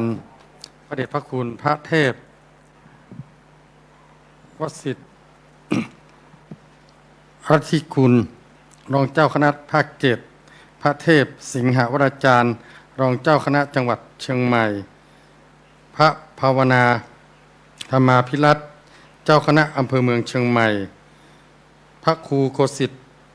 ปริตยาพรเจ้าคณะตำบลเขต 1พระครูธีรสุตพจน์เจ้าคณะตำบลสุเทพเขต 2พระเถรานุเถระทุกรูปเรียนคณะผู้บริหารสมาชิกสภาเทศบาลตำบลสุเทพท่านกำนันท่านผู้ใหญ่บ้านประชาชนในตำบลสุเทพและผู้เลื่อมใสในพระพุทธศาสนาทุกท่านกับผมนายพระศิลป์อัครเดชธนโชตินายกเทศมนตรีตำบลสุเทพวันนี้รู้สึกเป็นเกียรติเป็นอย่างยิ่งที่ได้มาร่วมโครงการธรรมสัญจรเพื่อเฉลิมพระเกียรติ6 รอบของพระเจ้าอยู่หัวซึ่งเทศบาลตำบลสุเทพได้สนับสนุนเกี่ยวกับพระพุทธศาสนาเป็นประจำในปีงบประมาณตามที่กับผมได้ดำรงตำแหน่งนายกเทศมนตรีมาโดยตลอดซึ่งหลักของการบริหารทั่วไปนะครับไม่ว่าจะเป็นการดำรงชีวิตในของตนเองรวมไปถึงการบริหารราชการในตำบลสุเทพก็จะพยายามที่จะแบ่งงบประมาณนะครับในการพัฒนาทั้งครอบครัวแล้วก็ของตำบลออกเป็น3 ส่วนนะครับส่วนที่1ก็คือนะครับส่วนของบ้านนะครับในส่วนของตำบลสุเทพก็จะดูแลของพนักงานในส่วนของครอบครัวก็คือส่วนตัวนะครับในส่วนของสังคมนะครับก็จะดูแลประชาชนนะครับในส่วนของพระศาสนานะครับก็ช่วยบำรุงพระศาสนานะครับซึ่งเป็นคติประจำใจของตัวกระผมนะครับในการบริหารนะครับไม่ว่าจะเป็นครอบครัวหรือว่าจะเป็นของตำบลนะครับซึ่งตัวกระผมเองนะครับก็เป็นเด็กวัดมาก่อนนะครับเข้าใจซึ่งหลักของพระพุทธศาสนานะครับซึ่งเรียนที่โรงเรียนวัดพระสิงห์นะครับโรงเรียนธรรมราชนะครับเรียนที่นั่น6 ปีนะครับหลักธรรมคำสอนก็นะครับไม่ได้บวชเรียนนะครับเป็นคฤหัสถ์ท่านพอมาเป็นนายกเทศมนตรีเป็นผู้บริหารก็พยายามยึดหลักนะครับศีลธรรมนะครับในการนำการพัฒนาดังนั้นสิ่งที่สำคัญนะครับในของพุทธศาสนานั้นนะครับก็คือเรื่องของธรรมะนะครับซึ่งเมื่อก่อนนะครับตอนเป็นเด็กๆนะครับก็ยังจำได้นะครับขบวนรถด่วนนะครับพอเราเป็นโตขึ้นมานะครับเป็นหนุ่มเป็นสาวก็พยายามที่จะทำบทบาทเรื่องของกลุ่มหนุ่มสาวนะครับพอมาเป็นนายกเทศมนตรีนะครับก็ยังจำได้นะครับก็เลยย้อนขึ้นมาว่านะครับธรรมะสัญจรเนี่ยนะครับเป็นหัวใจหลักสำคัญนะครับซึ่งปีนี้นะครับครั้งนี้เป็นครั้งที่3นะครับปีนี้ก็เพิ่มนะครับเพิ่มโครงการเข้าไปนะครับเป็นโครงการวิปัสสนาสัญจรด้วยนะครับฉะนั้นนะครับว่างบประมาณต่างๆของเทศบาลตำบลสุเทพนั้นนะครับหากได้ร่วมดูแลพระพุทธศาสนาแล้วนะครับก็ถือว่านะครับได้ทำครบนะครับดังนั้นนะครับเรื่องของงบประมาณต่างๆนะครับของเทศบาลตำบลสุเทพนะครับหากได้บูรณาการร่วมกันนะครับแล้ววางแผนงานร่วมกันผมเชื่อมั่นว่านะครับทั้งนะครับบ้านนะครับวัดนะครับแล้วก็ของรัฐนะครับร่วมกันนะครับเราก็จะสามารถที่จะพัฒนาได้นะครับหลักของการพัฒนานะครับก็เพื่อให้เกิดประโยชน์กับสังคมนะครับเน้นความสามัคคีเป็นหลักนะครับวันนี้นะครับก็ได้มีโอกาสมาที่วัดลำเพิงนี้อีกครั้งหนึ่งปีที่แล้วก็ได้มาร่วมนะครับวันนี้นะครับก็ถือว่าเทศบาลตำบลสุเทพนะครับก็เจริญรอยตามพระพุทธศาสนานะครับค้ำชูพระพุทธศาสนานะครับแล้วปีงบประมาณปี68นะครับ ก็ยังใส่งบประมาณนะครับให้ไว้ในเรื่องของโครงการธรรมสัญจรนะครับเพิ่มวิปัสสนาสัญจรผมไม่รู้ว่าจะรวบด้วยหรือเปล่านะครับนั้นก็พยายามที่ว่าอันไหนที่เกี่ยวกับที่เราจะบูชาหรือเราจะสืบทอดค้ำชูพระพุทธศาสนาได้นะครับทางเทศบาลตำบลสุเทพยินดีนะครับที่จะให้ความร่วมมือนะครับแต่ขอให้ส่งโครงการนะครับแล้วก็แจ้งมาแต่เนิ่นๆยิ่งถ้าส่งก่อนทำก็ประมาณก็จะยิ่งดีนะครับเราจะได้กันไว้เลยว่านะครับเราจะมีโครงการแตกใหม่นะครับเพื่อให้ผู้ที่เลื่อมใสในพุทธศาสนาหรือพุทธศาสนิกชนเนี่ยนะครับได้เข้ามาในร่มเงาของพุทธศาสนาเยอะๆขึ้นนะครับอยากจะเห็นนะครับคนที่ใส่ใจพุทธศาสนามากขึ้นเรื่อยๆนะครับเราเป็นเมืองพุทธนะครับเราก็พยายามที่จะสนับสนุนนะครับวันนี้ถึงแม้นนะครับฝนฟ้าสถานการณ์สภาพอากาศนะครับวันนี้เราก็ไม่ได้ย่อท้อนะครับทุกคนก็มานะครับมาด้วยใจนะครับบางครั้งอุปสรรคที่ไม่ได้มานั้นอาจจะเป็นเพราะเรื่องผลละกรรมแต่ปางอดีตชาติที่บดบังไว้ว่าวันนี้ไม่ให้มาร่วมกันนะครับอย่างนี้เป็นต้นนะครับก็ถือว่าเป็นเรื่องของนะครับบุญกุศลด้วยนะครับแบบนี้นะครับได้เวลาแล้วนะครับขอดำเนินการ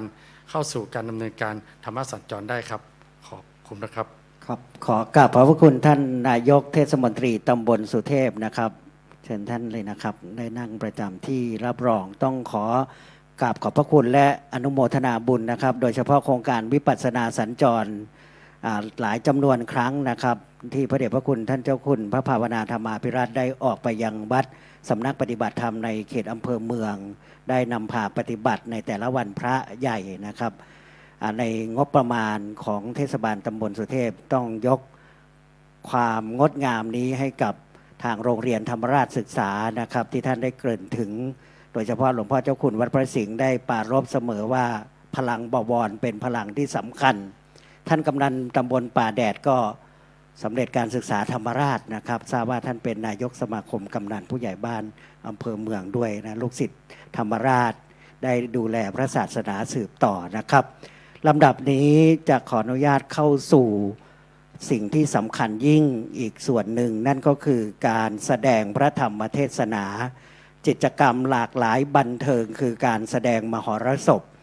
กิจกรรมอันสำคัญทางพระศาสนาคือหลักธรรมคำสอน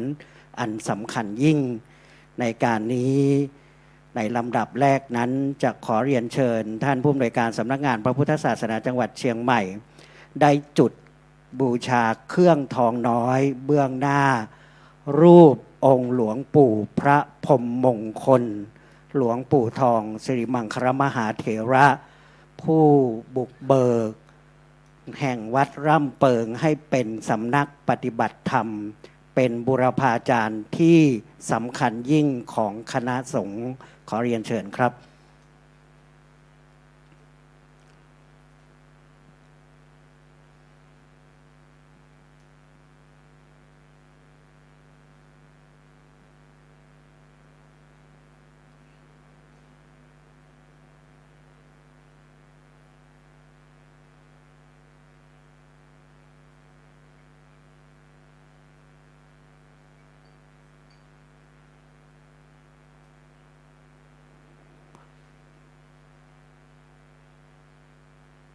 ครับและขอเรียนเชิญท่านประธานสภาเทศบาลตำบลสุเทพครับท่านกิตติพงษ์พระพาทองได้จุดเทียนส่องธรรมณเบื้องข้างขวาแห่งธรรมาเทศเพื่อเป็นการบอกอานัตสัญญาณและแสดงเคารพต่อพระธรรมที่องค์พระธรรมกถึกจะได้ขึ้นสู่ธรรมาเทศครับ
ครับลำดับนี้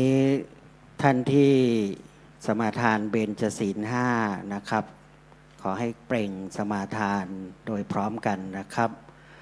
มะยังพันเตวิสุงวิสุงรักขณทายะติสรเนนะสหะปัญจศีลานิยาจามะทุติยมปิมายังพันเตวิสุงวิสุงรักขณทายะติสรเนนะสหะปัญจศีลานิยาจามะตติยมปิมายังพันเตวิสุงวิสุงรักขณทายะติสรเนนะสหะปัญจศีลานิยาจามะนะโมตัสสะภะคะวะโตอะระหะโตสัมมาสัมพุทธัสสะนะโม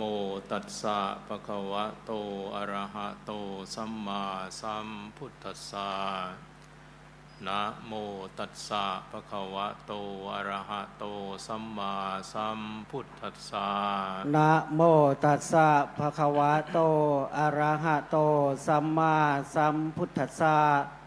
นะโมตัสสะภะคะวะโตอะระหะโตสัมมาสัมพุทธัสสะนะโมตัสสะภะคะวะโตอะระหะโตสัมมาสัมพุทธัสสะพุทธังสรณังคัจฉามิ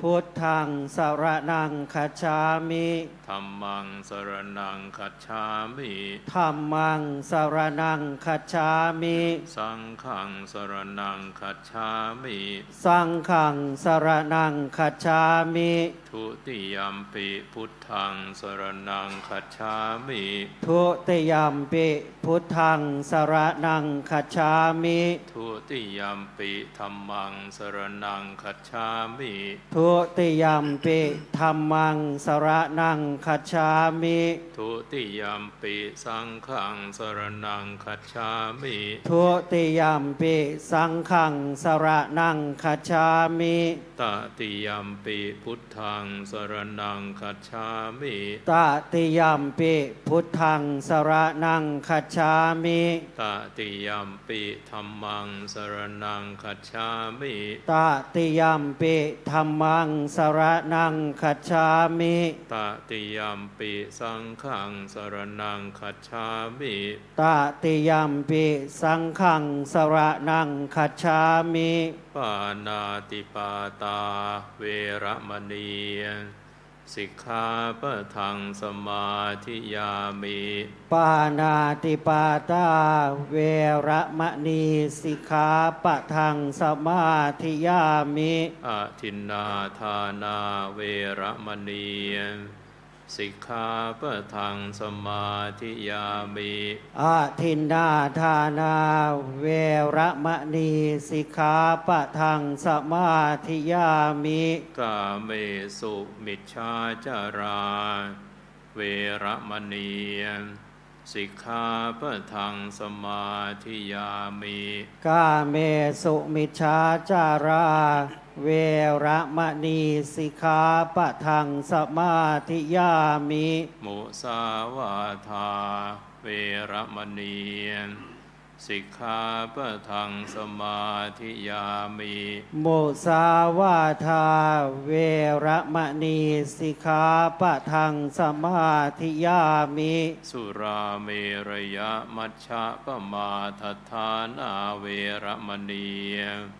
สิกขาปะทังสมาธิยามิ สุราเมรยะมัชฌะปมาทัฏฐานาเว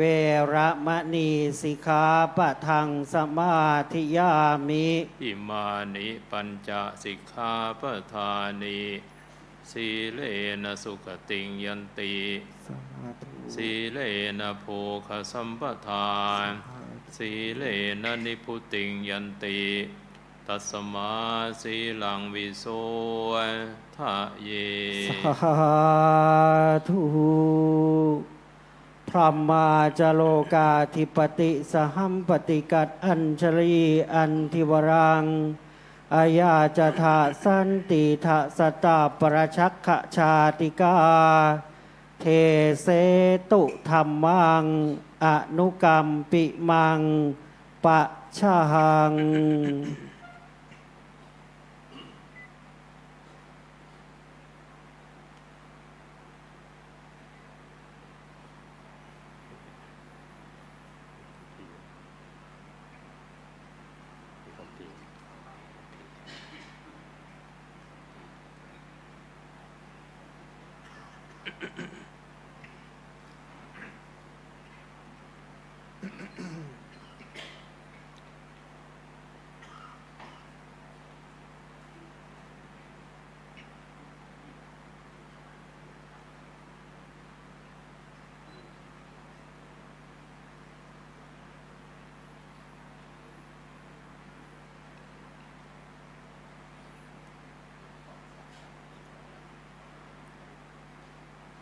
เดี๋ยวโยมงงนะพอดีการแสดงพระธรรมเทศนาเป็นธรรมเนียมต้องมีคัมภีร์ด้วยนะแต่ถ้าการบรรยายการปาฐกถาไม่ต้องแต่ถ้าเป็นเทศนะเทศต้องมีคัมภีร์จะอ่านหรือจะปฏิภาณก็แล้วแต่นะอันนี้เป็นปฏิบัติแบบนี้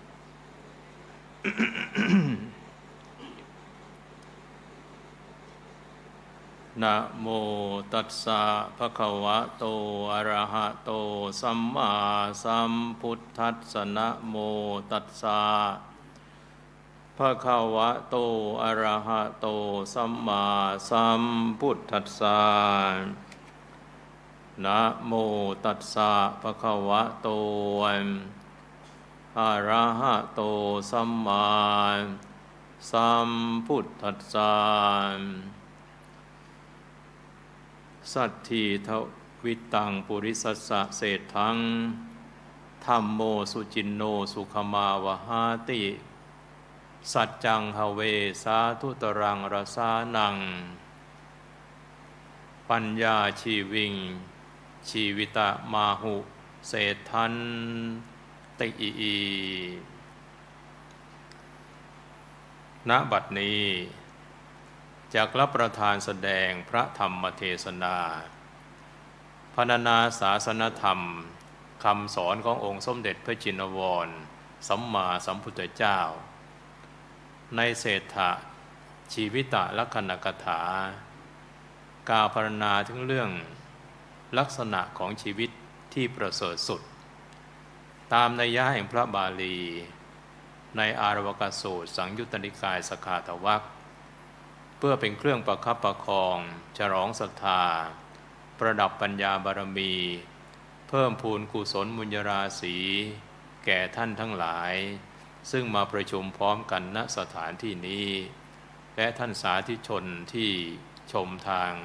สื่อโซเชียลเพราะฉะนั้นอาตมาภาพจะได้นำธรรมีคาถาส่วนนั้นมาชี้แจงแสดงพอสมควรแก่เวลาในวันนี้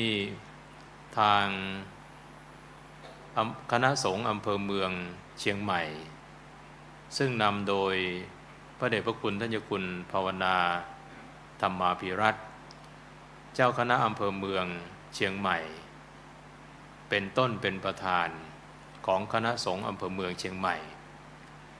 ได้จัดให้มีการโครงการธรรมสัญจรเฉลิมพระเกียรติพระบาทสมเด็จพระเจ้าอยู่หัวเนื่องในมงคลวโรกาสเจริญพระชนมายุ6 รอบ 72 พรรษาเมื่อวันที่ 28 กรกฎาคม 2567 ที่ผ่านมาจึงจัดโครงการธรรมสัญจรขึ้น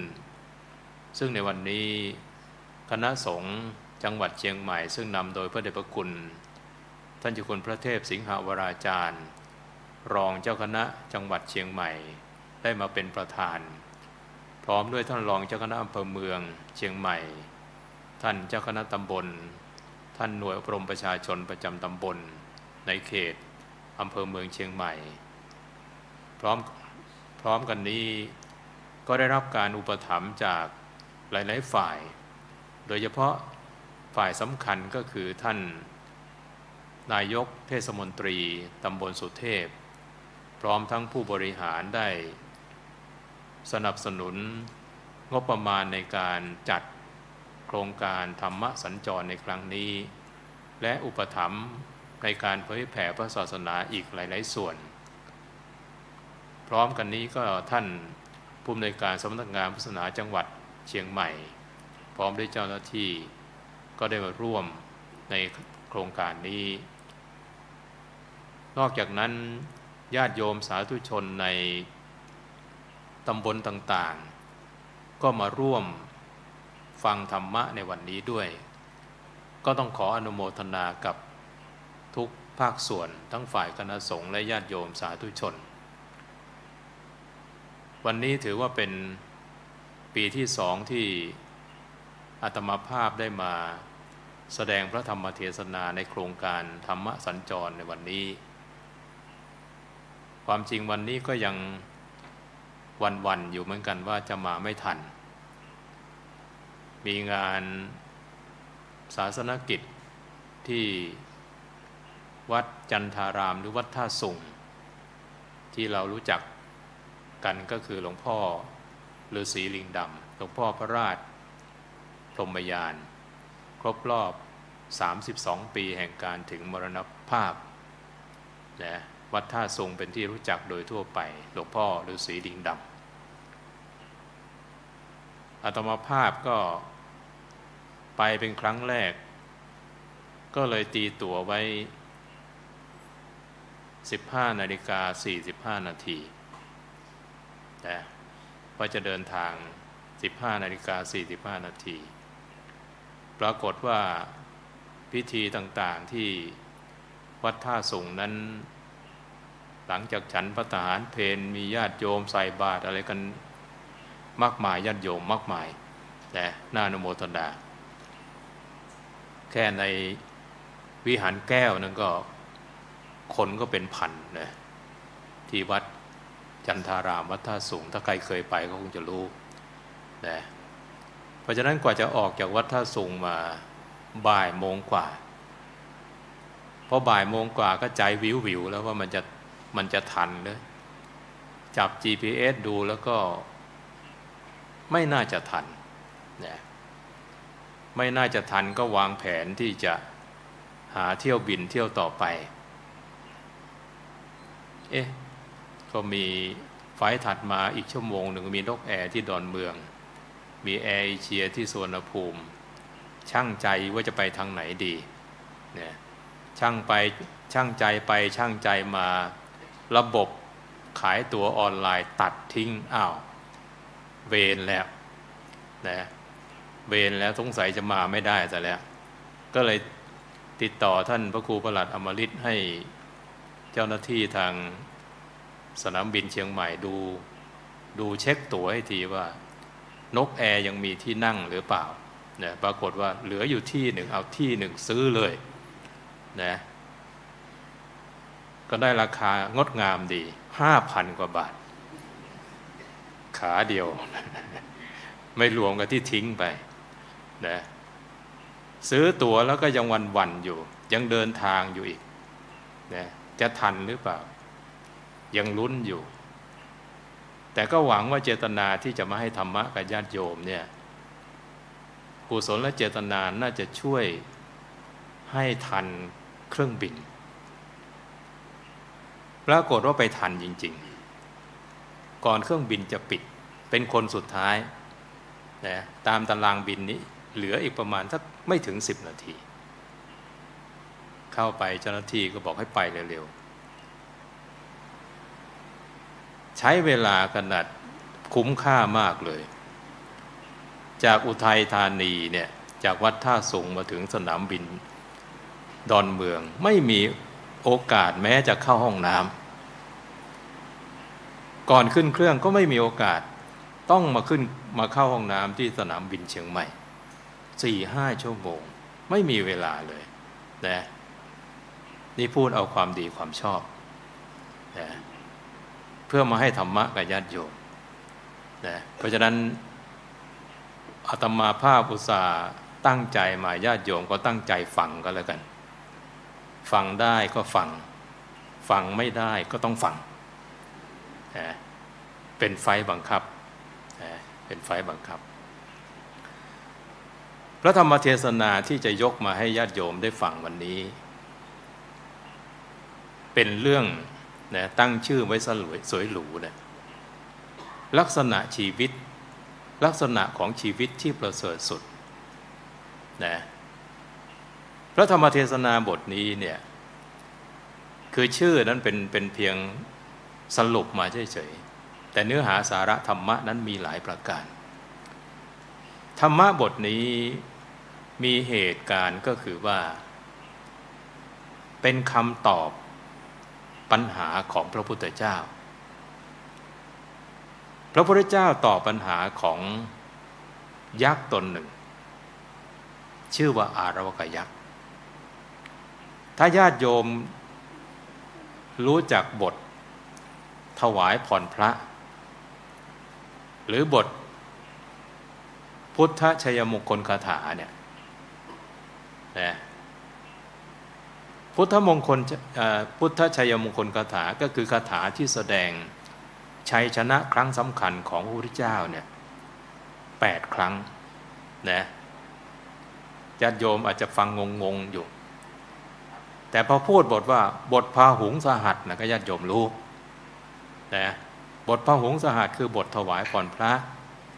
หรือเรียกเป็นวิชาการหน่อยก็พุทธชัยมงคลคาถาคือคาถาแสดงชัยชนะที่เป็นมงคลของพระพุทธเจ้า8 ครั้งในจำนวน8 ครั้งนั้นเนี่ยบทที่1พาหุงสหัสบทที่2มาราติเลที่อาตมาภาพยกมาพูดเกี่ยวข้องเนี่ยก็คือบทที่2เนี่ยบทที่1นั้นชนะมารแต่บทที่2เนี่ยยกการชนะชัยชนะที่สำคัญครั้งหนึ่งของพระพุทธเจ้าก็คือทรงชนะอารวกยักษ์นะขันตีสุทันตวิธินาชิตวามุนินโทเนี่ยพระพุทธเจ้าผู้เป็นจอมมุนีชนะอารวกยักษ์ด้วยความอดทนด้วยการฝึกอบรมที่ดีงามพระพุทธเจ้าไปชนะยักษ์ได้ยังไงมันมีเหตุการณ์ยังไงก็เล่าพอเป็นเค้าโครงให้ญาติโยมได้เข้าใจอารวกยักษ์เนี่ยนะ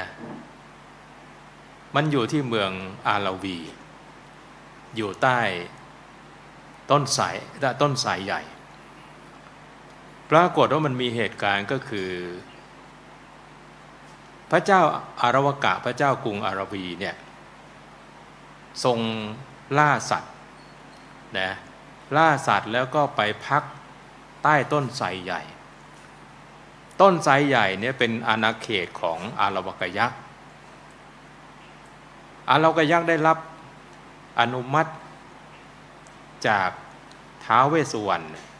ว่าใครก็ตามถ้าเข้ามาภายใต้ต้นไทรใหญ่เนี่ยสามารถที่จะจับกินได้พระเจ้าอาราวีก็อ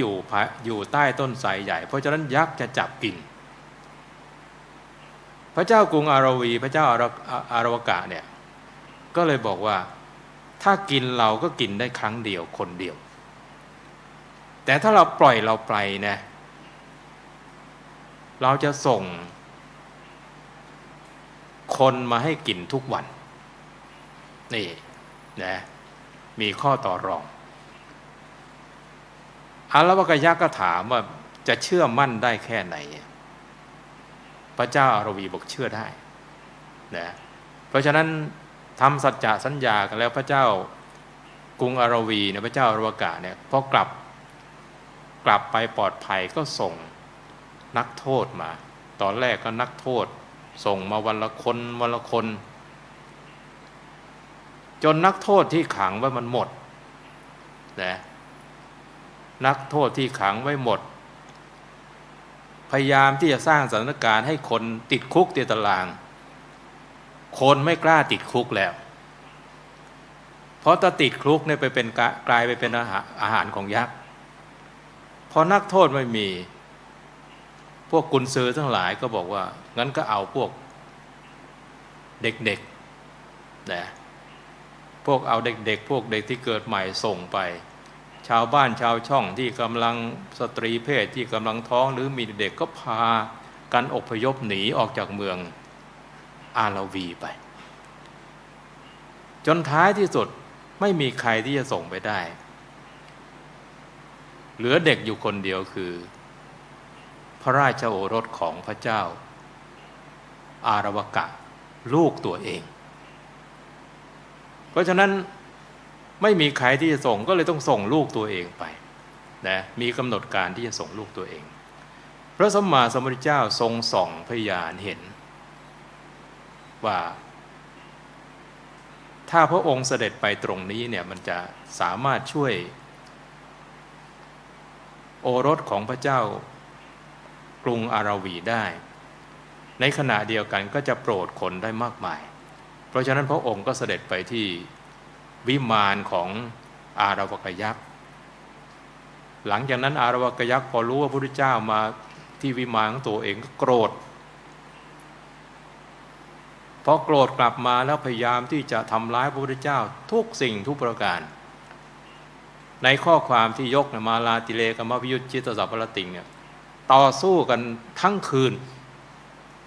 นะสู้ทั้งคืนพระพุทธเจ้าเฉย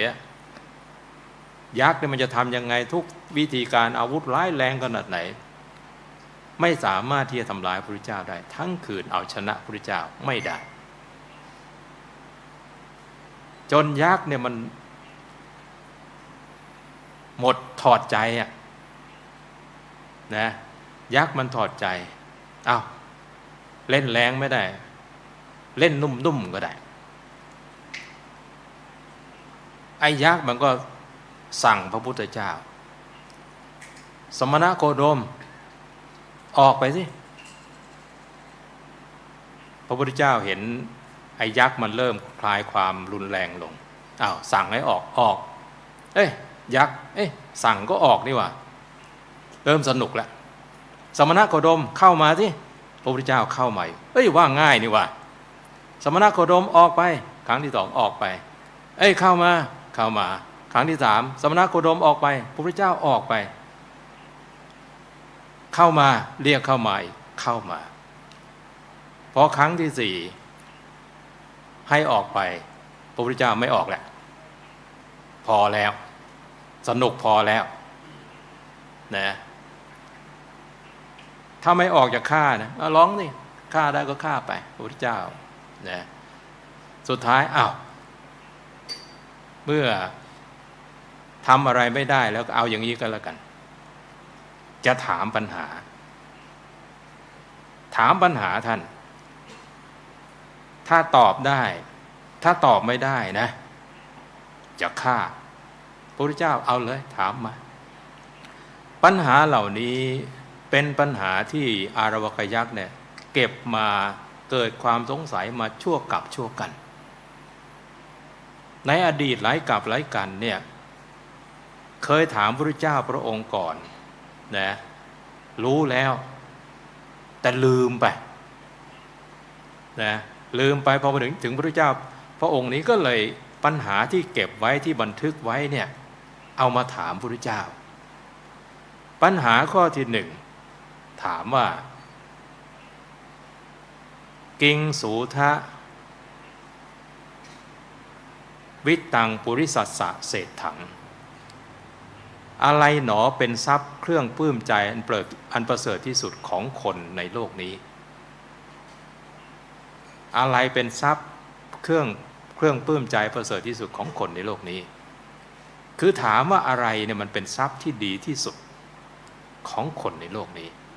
นะญาติโยมจำคำถามไว้คำถามที่สองกิงสุจินนังสุขมาวหาติอะไรหนอประพฤติดีแล้วนำความสุขมาให้คำถามที่สองอะไรที่ทำดีประพฤติดีแล้วมันจะนำความสุขมาให้ข้อที่สาม กิงสุหเวสาธุตรังรสานังอะไรหนอแลเป็นรสที่ล้ำเลิศกว่ารสทั้งหลายอะไรเป็นรสที่อร่อยที่สุดกว่ารสทั้งหลายและคำถามสุดท้ายกะถังชีวิงชีวิตมาหุนักปราชญ์ทั้งหลายเรียกคนมีความเป็นอยู่คนมีชีวิตอย่างไรว่าเป็นชีวิตที่ประเสริฐสุดนักปราชญ์ทั้งหลายกล่าวหรือเรียกคนมีชีวิตอย่างไรว่าเป็นชีวิตที่ประเสริฐสุดเพราะฉะนั้นคำนี้ก็เลยเอามาตั้งชื่อว่าลักษณะชีวิตของลักษณะของชีวิตที่ประเสริฐสุดก็คือข้อสุดท้ายพระสัมมาสัมพุทธเจ้าจึงตรัสวิสัชนาคำถามของอารวกยักษ์ดังพระบาลีที่ยกเป็นนิเกปบทในเบื้องต้นว่าสัตถีทาวิตังปุริสสะเศรษถังเป็นต้นแปลความว่าศรัทธาเป็นทรัพย์เครื่องปลื้มใจอันประเสริฐสุดของคนในโลกนี้นี่เป็นข้อแรกสัตถีทะวิตังปุริสสะเศรษถังศรัทธาเป็นทรัพย์เครื่องปลื้มใจอันประเสริฐที่สุดของคนในโลกนี้ข้อที่สองธัมโมสุจินโนสุขมาวหาติธรรมะที่ประพฤติดีแล้วนำความสุขมาให้ข้อที่สามสัจจังหเวสาธุตรังรสานังความสัตย์แลเป็นรสที่ดีเลิศกว่ารสทั้งหลายนะความสัตย์แลเป็นรสที่ดีเลิศกว่ารสทั้งหลายและข้อสุดท้ายปัญญาชีวิงชีวิตมาหุเศรษถังนักปราชญ์ทั้งหลายกล่าวชีวิตของคนที่เป็นอยู่ด้วยปัญญาว่าเป็นชีวิตที่ประเสริฐสุด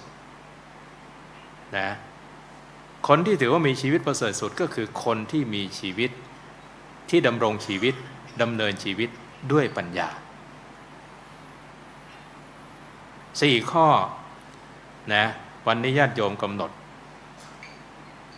นำธรรมะบทนี้มาแสดงเพื่อให้ญาติโยมได้รู้จักอะไร 1. เพื่อให้รู้จักทรัพย์ที่ดีที่สุด 2. เพื่อให้รู้จักข้อปฏิบัติที่จะนำความสุขมาให้อย่างที่ 3. เพื่อให้รู้จักรสที่มันอร่อยที่สุดและข้อที่ 4. เพื่อให้รู้จักวิธีดำเนินชีวิตที่ประเสริฐสุดนะ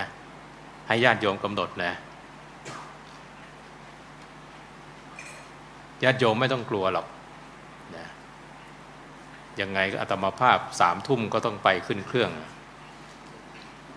โยมก็หนาวแล้วนะพอพูด3 ทุ่มนะไม่เสี่ยงกับการตกเครื่องหรอกวันนี้นะข้อแรกศรัทธาเป็นทรัพย์อันประเสริฐที่สุดของคนในโลกนี้พอพูดถึงศรัทธาเนี่ยญาติโยมก็ได้ยินได้ฟังเป็นประจำศรัทธาคือความเชื่อนะความเชื่อของคนเราเนี่ย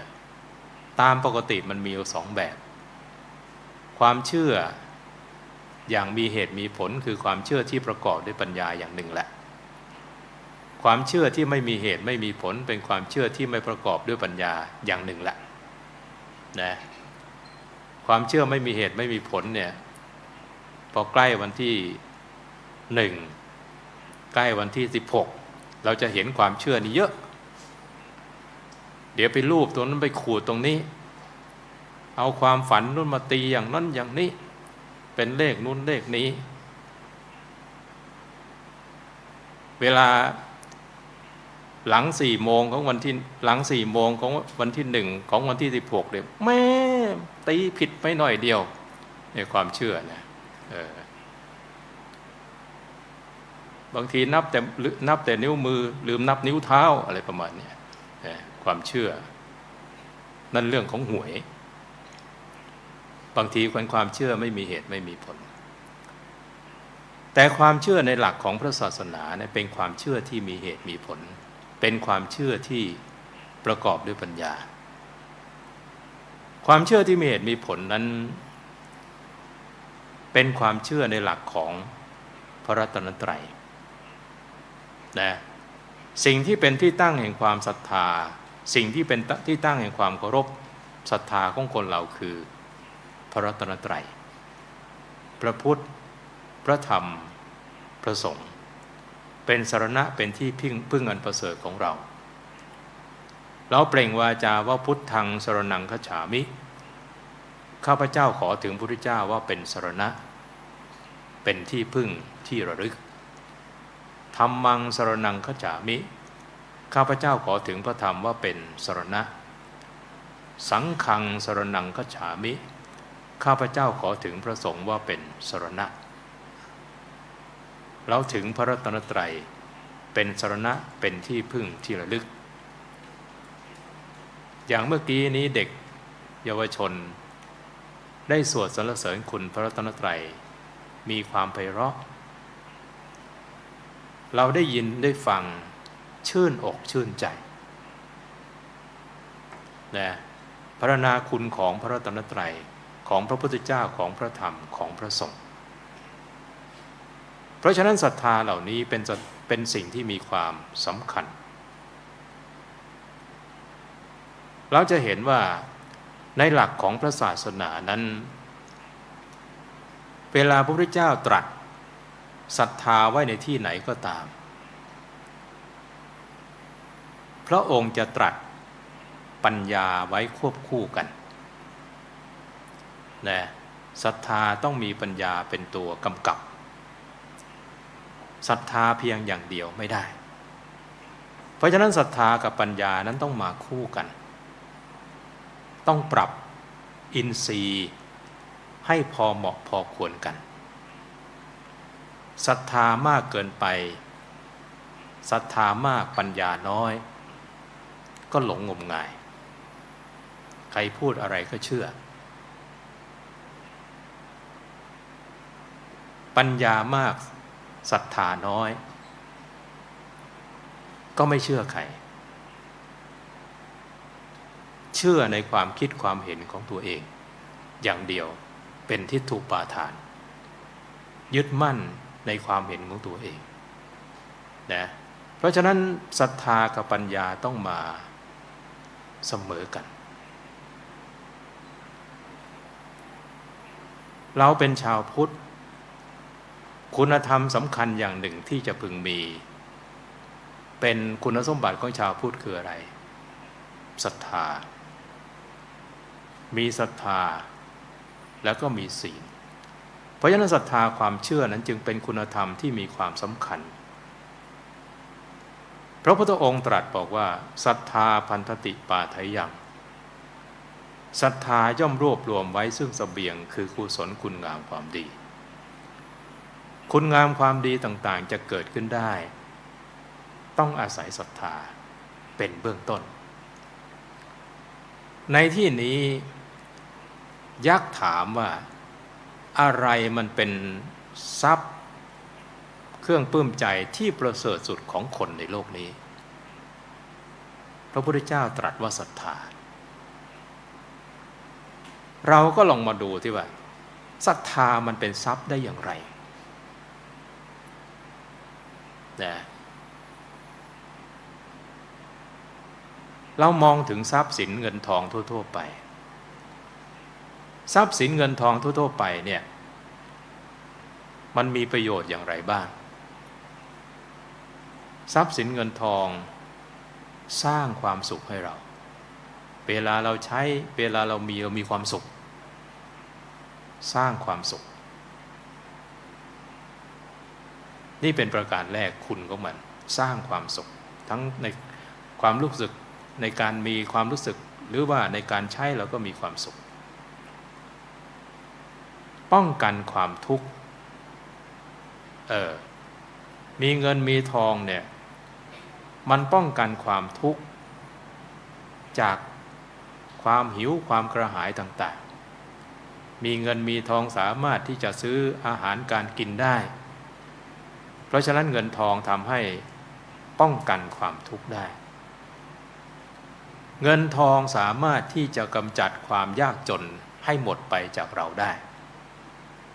ในขณะเดียวกันเงินทองก็สามารถที่จะซื้อสิ่งต่างๆที่มีคุณค่าให้แก่ตัวเราได้นี่ว่าโดยเงินทองทั่วๆไปศรัทธาก็เช่นเดียวกันศรัทธานั้นสามารถที่จะสร้างความสุขให้แก่คนเราคนที่มีศรัทธานั้นมีความเชื่อมั่นในกรรมมีความเชื่อมั่นในผลของกรรมมีความเชื่อมั่นในความที่สัตว์มีกรรมเป็นของตัวนะเมื่อเชื่อเรื่องกรรมแล้วก็คิดว่าการทำทุกสิ่งทุกประการนั้นจะทำให้เกิดความสุขเมื่อมีความเชื่ออย่างนี้แล้วก็จะเว้นความชั่วสร้างความดีสร้างบุญสร้างกุศลบุญกุศลที่เกิดมาจากศรัทธาก็จะทำให้เราได้รับความสุขเป็นมนุษย์สมบัติสวรรค์สมบัติและก็นิพพานสมบัติผลมาจากศรัทธาความเชื่อสร้างความสุขทั้งในมนุษย์สร้างความสุขทั้งในอนาคตแล้วก็สร้างความสุขสูงสุดคือพระนิพพานศรัทธาความเชื่อป้องกันความทุกข์จากความเกิดความแก่ความเจ็บความตายที่มันเป็นทุกข์เป็นภัยต่างๆศรัทธาความเชื่อเมื่อประพฤติปฏิบัติตามหลักคำสอนในทางพระศาสนาสามารถที่จะป้องกันทุกข์จากโรคเกิดแก่เจ็บตายได้ในขณะเดียวกันศรัทธาก็สามารถที่จะกำจัดความจนอะไรจนคุณงามความดีคนที่ไม่มีศรัทธาเนี่ยไม่มีโอกาสที่จะได้สร้างคุณงามความดีเป็นคนยากจนแต่คนมีศรัทธานั้นศรัทธาจะเป็นตัวนำที่ทำให้เราสร้างบุญสร้างกุศลคุณงามความดีต่างๆเพราะฉะนั้นศรัทธาจึงเป็นเสมือนหนึ่งว่าเป็นทรัพย์สินเงินทองที่ประเสริฐที่สุดนะเพราะฉะนั้นญาติโยมศรัทธาสำคัญนะเพราะฉะนั้นศรัทธาเนี่ยยุคปัจจุบันนี่บางทีคนพยายามมุ่งเรื่องปัญญาอย่างเดียวพุทธศาสนาเป็นศาสนาแห่งปัญญาแต่การที่จะเข้าถึงปัญญาได้เนี่ยต้องอาศัยศรัทธาเป็นเบื้องต้นก่อนทำไมโบราณอาจารย์ท่านให้เรากราบพระรัตนตรัยให้เรากราบทำไมโบราณอาจารย์ท่านสร้างสิ่งที่เป็นปูชนียวัตถุปูชนียสถานเข้ามาเป็นพระพุทธรูปเป็นเจดีย์เป็นอะไรต่อไม่อะไรต่างๆที่เป็นตัวแทนของพระรัตนตรัยเพราะหากไม่มีสิ่งที่เป็นรูปธรรมเราก็ไม่สามารถที่จะเข้าหาสิ่งที่เป็นนามธรรมได้คนที่จะเข้าหาได้ก็มีประเภทเดียวก็คือคนที่มีปัญญาแก่กล้าแต่ในความเป็นจริงคนในโลกนี้มีสติปัญญาที่มีความแตกต่างกันเช่นเดียวกับคนที่มีร่างกายหรือพลังหรือกำลังที่แตกต่างกันเวลาเราจะขึ้นที่สูงจะเป็นบ้านหลายๆชั้นหรือขึ้นตึกหรือขึ้นภูเขาอะไรต่างๆเนี่ยคนที่แข็งแรงไม่ต้องพึ่งพาอาศัยสิ่งอื่นสามารถที่จะเดินขึ้นได้สามารถที่จะวิ่งขึ้นได้บ้านหลายๆชั้นหรือตึกหลายๆชั้นโดยไม่ต้องใช้เครื่องทุ่นแรงแต่คนที่กำลังน้อยหรือเด็กหรือคนที่อ่อนแอหรือคนเฒ่าคนชราจะเอาพฤติกรรมของคนแข็งแรงคนหนุ่มคนสาวมาไม่ได้บางครั้งเวลาขึ้นต้องมีคนพยุงบ้างต้องมีไม้เท้าบ้างต้องมีราวบันไดเกาะบ้างขึ้นไป คนที่จะเข้าหาพระศาสนาก็เช่นเดียวกันพิธีกรรมต่าง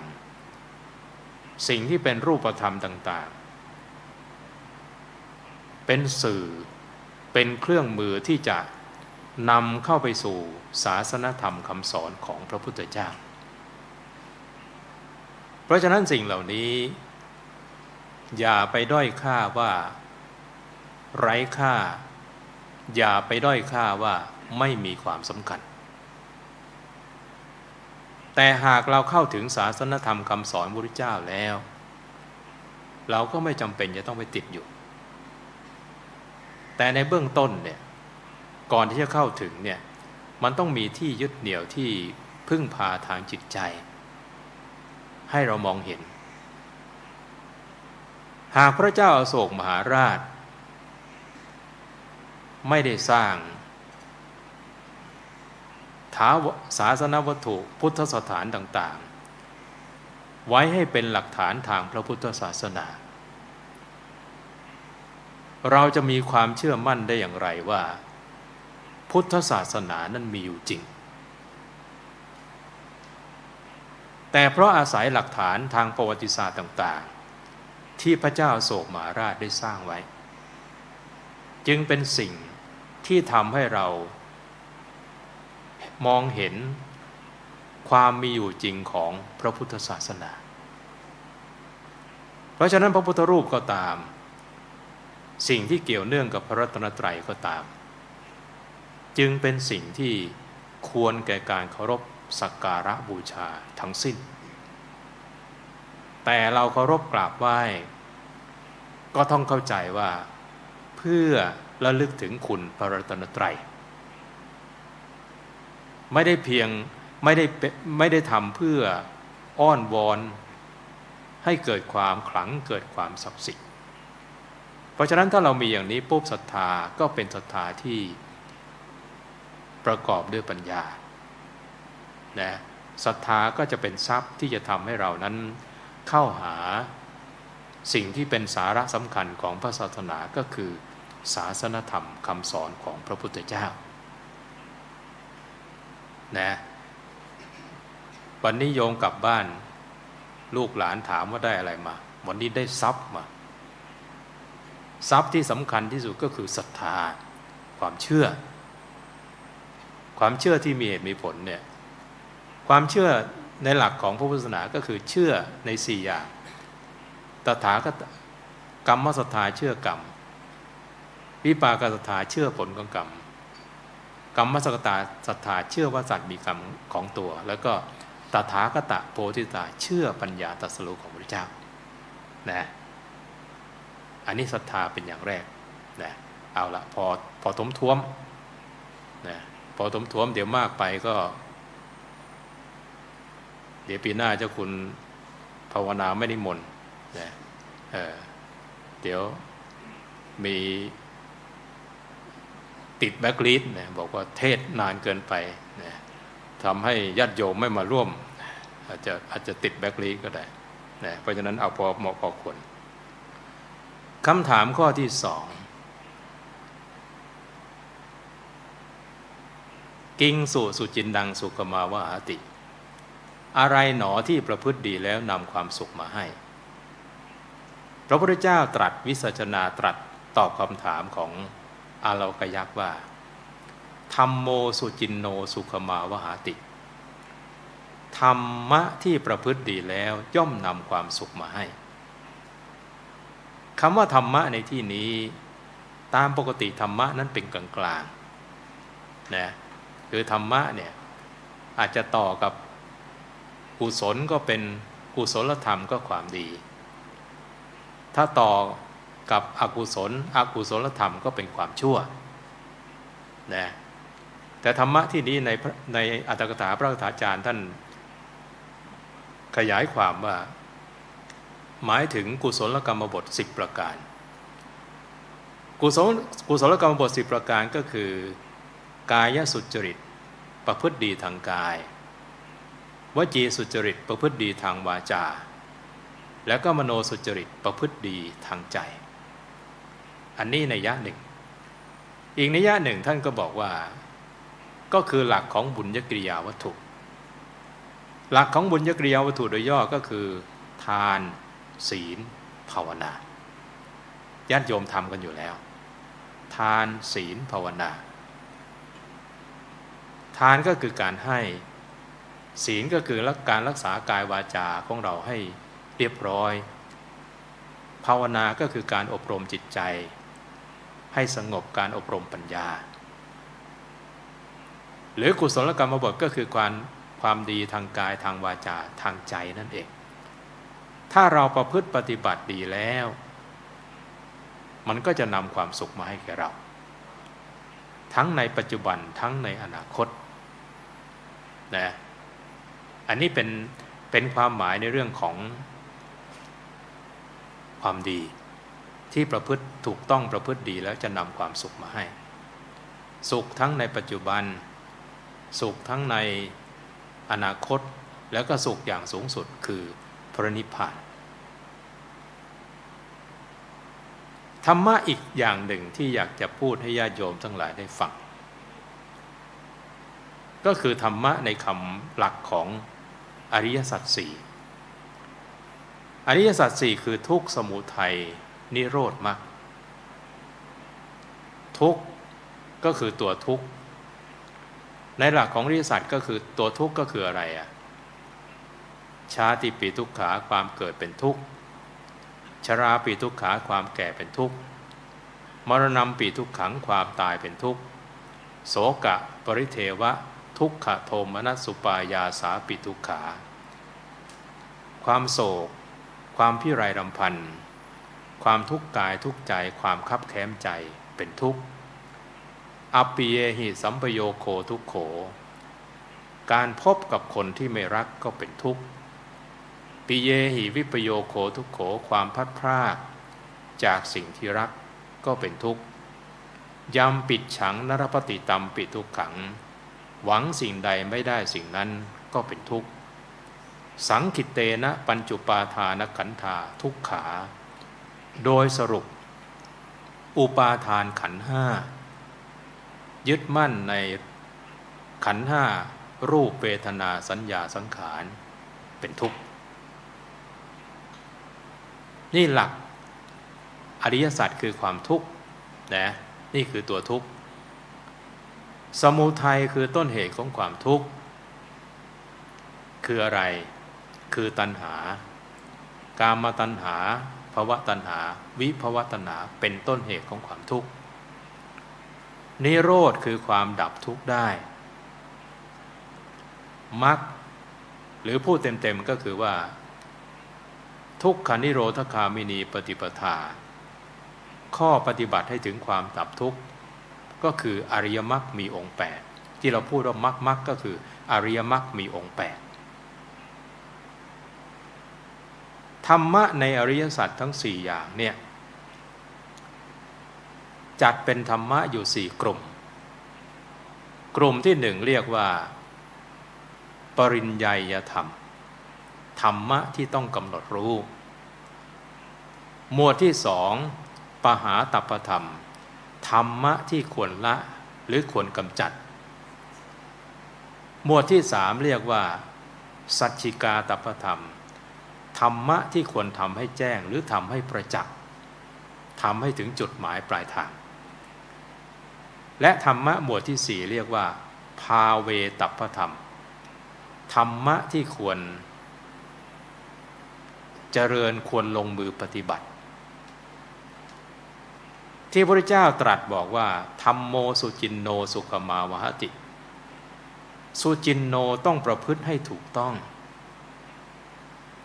ธรรมะหากประพฤติไม่ถูกต้องมันก็ให้ผลไม่เต็มที่หรือไม่ให้ผลตามที่เราต้องการทุกข์ต้องกำหนดรู้สมุทัย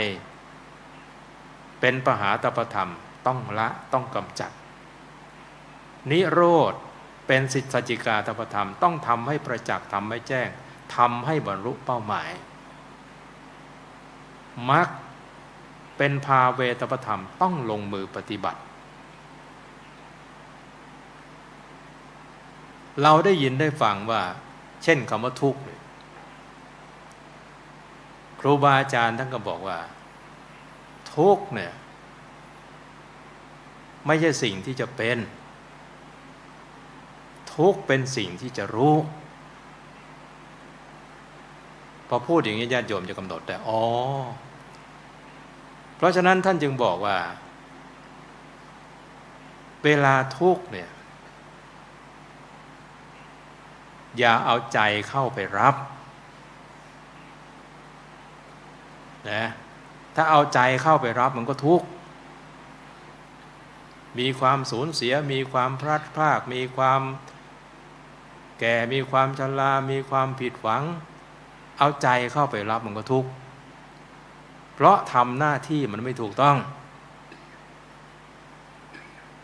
ทุกข์ต้องใช้ปัญญาเข้าไปรู้มันเป็นปริญญาธรรมมีหน้าที่รู้ไม่ใช่มีหน้าที่ที่จะรับนี่ต้องปฏิบัติให้ถูกต้องหรือสมุทัยต้นเหตุของความทุกข์ต่างๆเนี่ยเป็นตัณหาเป็นอะไรต่อมิอะไรต่างๆเนี่ยต้องเป็นปหาตปธรรมต้องกำจัดต้องลดต้องละต้องเลิกเพราะฉะนั้นหลักของอริยสัจเนี่ยซึ่งพระบาทสมเด็จพระเจ้าอยู่หัวนั้นทรงมีพระมหากรุณาธิคุณที่ให้คณะสงฆ์ได้เผยแผ่ได้นำมาเผยแผ่สามารถที่จะนำมาใช้ในการแก้ปัญหาชีวิตของคนเราได้ในการทำงานทุกอย่างถ้าเราใช้หลักแก้ปัญหาแบบอริยสัจมันจะเป็นการแก้ปัญหาแบบยั่งยืนแบบมั่นคงเช่นในเทศบาลตำบลสุเทพมีปัญหาอะไรเกิดขึ้นเนี่ยปัญหาตัวนั้นคือความทุกข์เป็นปริญญาธรรมที่จะต้องกำหนดรู้วิเคราะห์วิจารณ์ว่ามันเป็นยังไงแล้วก็มองไปที่สมุทัยคือต้นเหตุของปัญหาเนี่ยมันเกิดขึ้นคืออะไรพอเห็นต้นเหตุปุ๊บเนี่ยไอ้ต้นเหตุนี่แหละเป็นตัวที่เราจะต้องกำจัดเป็นปหาตปธรรมอันนี้เป็นวิธีการแก้ปัญหาแบบยั่งยืนไม่ใช่แก้ปัญหาเฉพาะหน้านะแก้ปัญหายั่งยืนพระพุทธเจ้าก็มองชี้ให้เห็นว่าทุกข์คืออะไรสมุทัยเป็นสิ่งที่จะต้องละรู้ว่าจะต้องละแล้วต้องมีกระบวนการของมันนิโรธคือเป้าหมายที่จะทำให้ถึงคือการแก้ปัญหาได้เครื่องมือคืออะไรอริยมรรคมัชฌิมาปฏิปทาหรือเราเรียกว่ามรรคนั่นแหละไอ้มรรคนั่นแหละคือเครื่องมือที่เราจะต้องใช้เพื่อการกำจัดต้นเหตุของปัญหานะนี่ญาติโยมเอาไปประยุกต์ใช้ได้ในหน่วยงานในต่างๆการแก้ปัญหาแบบยั่งยืนแบบอริยสัจสี่นะเพราะฉะนั้นการธรรมะที่ทำให้ถูกต้องประพฤติให้ถูกต้องจึงจะนำความสุขมาให้แต่ญาติโยมลงไปดูอันไหนมันเป็นหมวดไหนอ่ะอันนี้เขาสอนให้รู้เฉยๆนะจะไปรับมานะพ่อแม่หรือคนที่อะไรเราพัดพรากหรือสูญเสียไปเนี่ยบางทีกำหนดรู้ไม่ใช่เราเท่านั้นที่สูญเสียคนอื่นก็สูญเสียนี่ธรรมะที่ประพฤติดีแล้วนำความสุขมาให้นี่เป็นข้อที่สองนะข้อที่สามสัจจังหเวสาทุตรังรัสสานังความสัตย์แลเป็นรสอันดีเลิศกว่ารสทั้งหลาย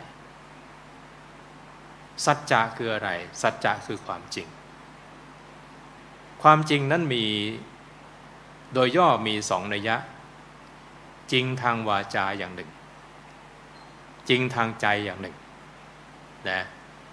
จริงวาจาก็คือคำพูดที่เป็นสัจจะคำพูดที่เป็นความจริงตรงกันข้ามกับคำว่ามุสาวาทมุสาวาทก็คือพูดดำเป็นขาวพูดขาวเป็นดำพูดคลาดเคลื่อนจากความเป็นจริงแต่สัจจะนั้นพูด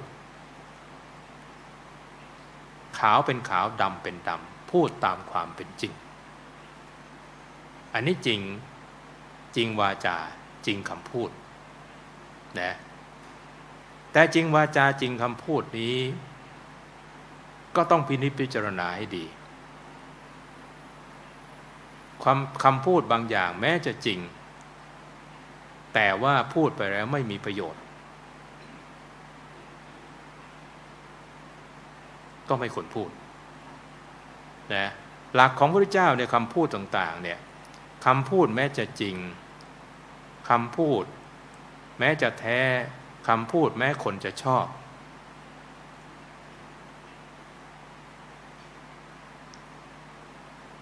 แต่ว่าไม่เป็นประโยชน์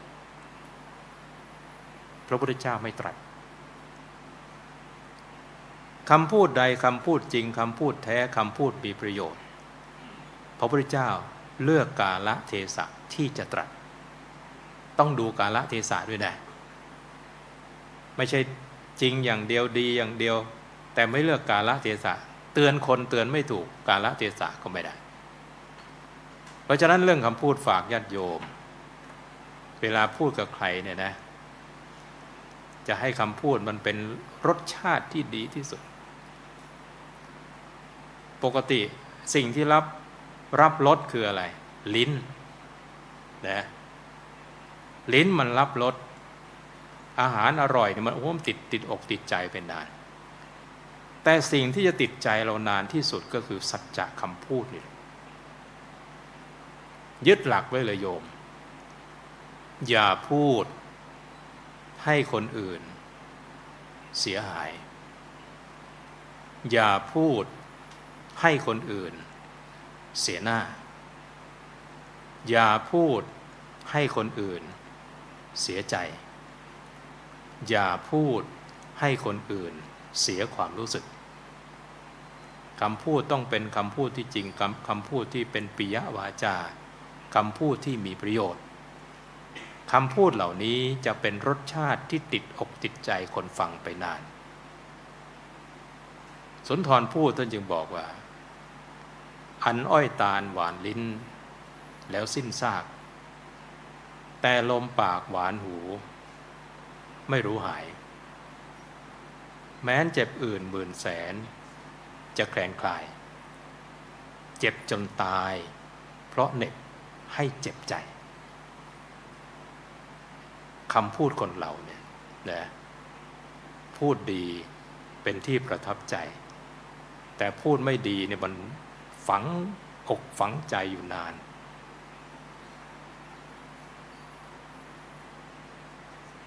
เมื่อไม่กี่ปีที่ผ่านมา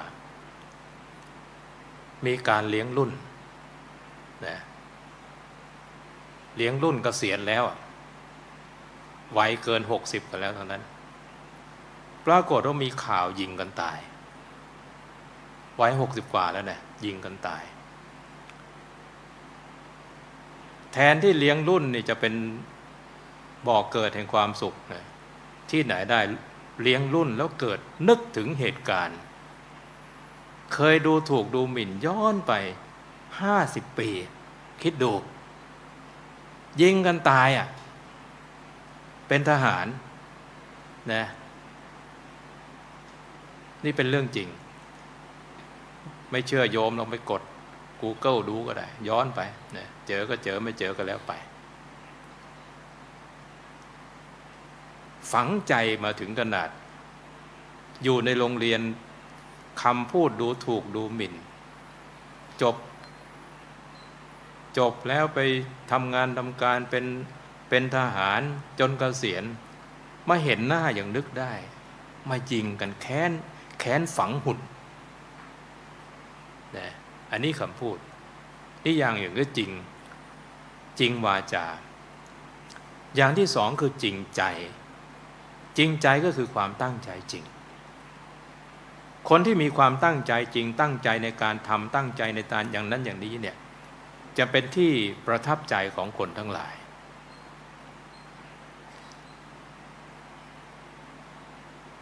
พระพุทธเจ้าของเราทรงตั้งใจที่จะค้นหาพระสัมมาสัมโพธิญาณเพื่อหาแนวทางพ้นทุกข์ให้กับชาวโลกพระองค์มีความสัจจะความตั้งใจจริงเพราะฉะนั้นสิ่งที่ประจักษ์ทำให้เกิดพระพุทธศาสนาเกิดหลักคำสอนจึงเป็นที่ประทับใจตรึงใจเป็นรสชาติที่เรานึกถึงก็เกิดความสำนึกในพระคุณของพระพุทธเจ้า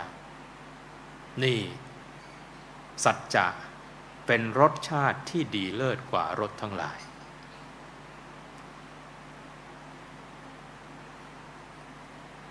ปัญหาข้อสุดท้ายนักปราชญ์ทั้งหลายกล่าวชีวิตของคนที่เป็นอยู่อย่างไรว่าเป็นชีวิตที่ประเสริฐสุด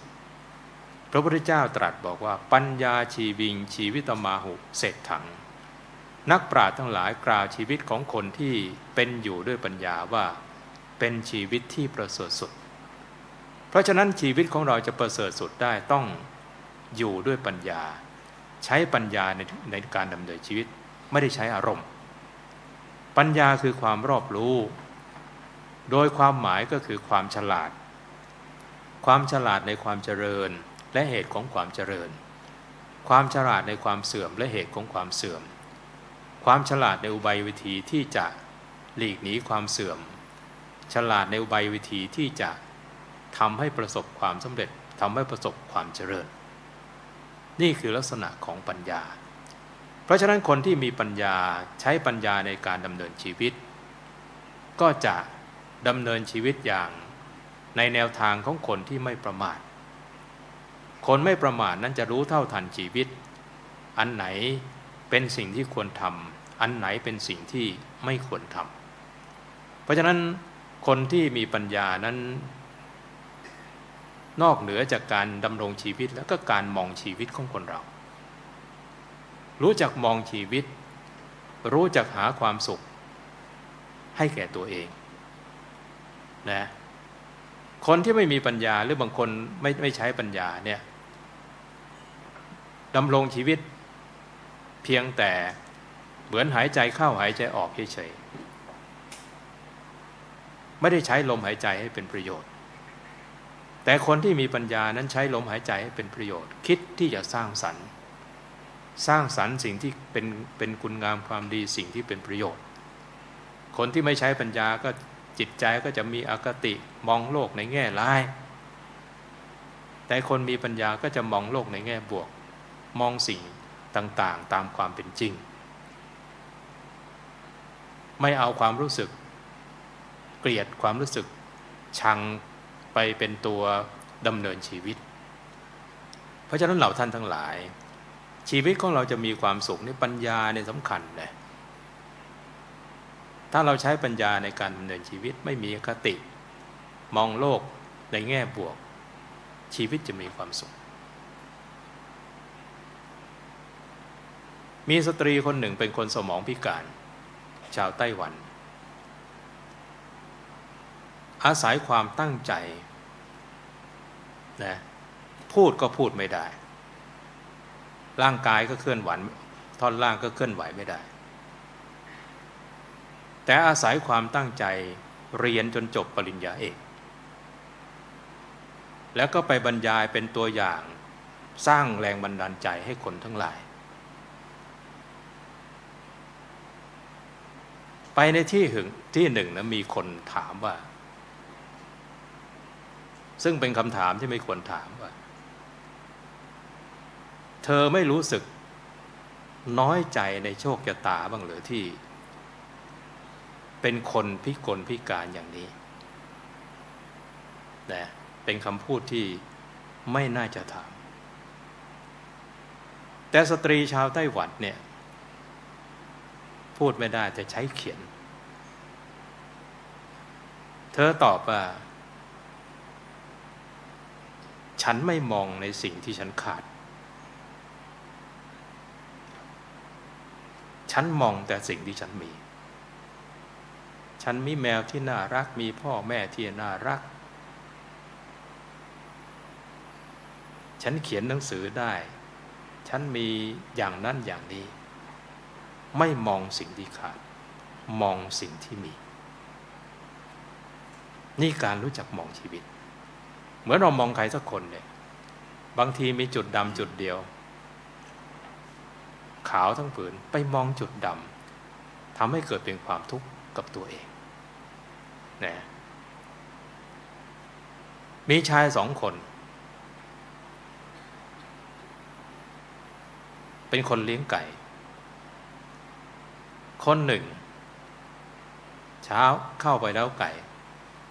เก็บขี้ไก่ออกมาเข้ามาในบ้านปรากฏว่าขี้ไก่ก็ส่งผลทำให้คนในบ้านกลิ่นมันเหม็นคนในบ้านอยู่ดีๆก็ได้รับกลิ่นเหม็นได้รับผลกระทบจากขี้ไก่ด้วยส่วนอีกคนหนึ่งเข้าเล้าไก่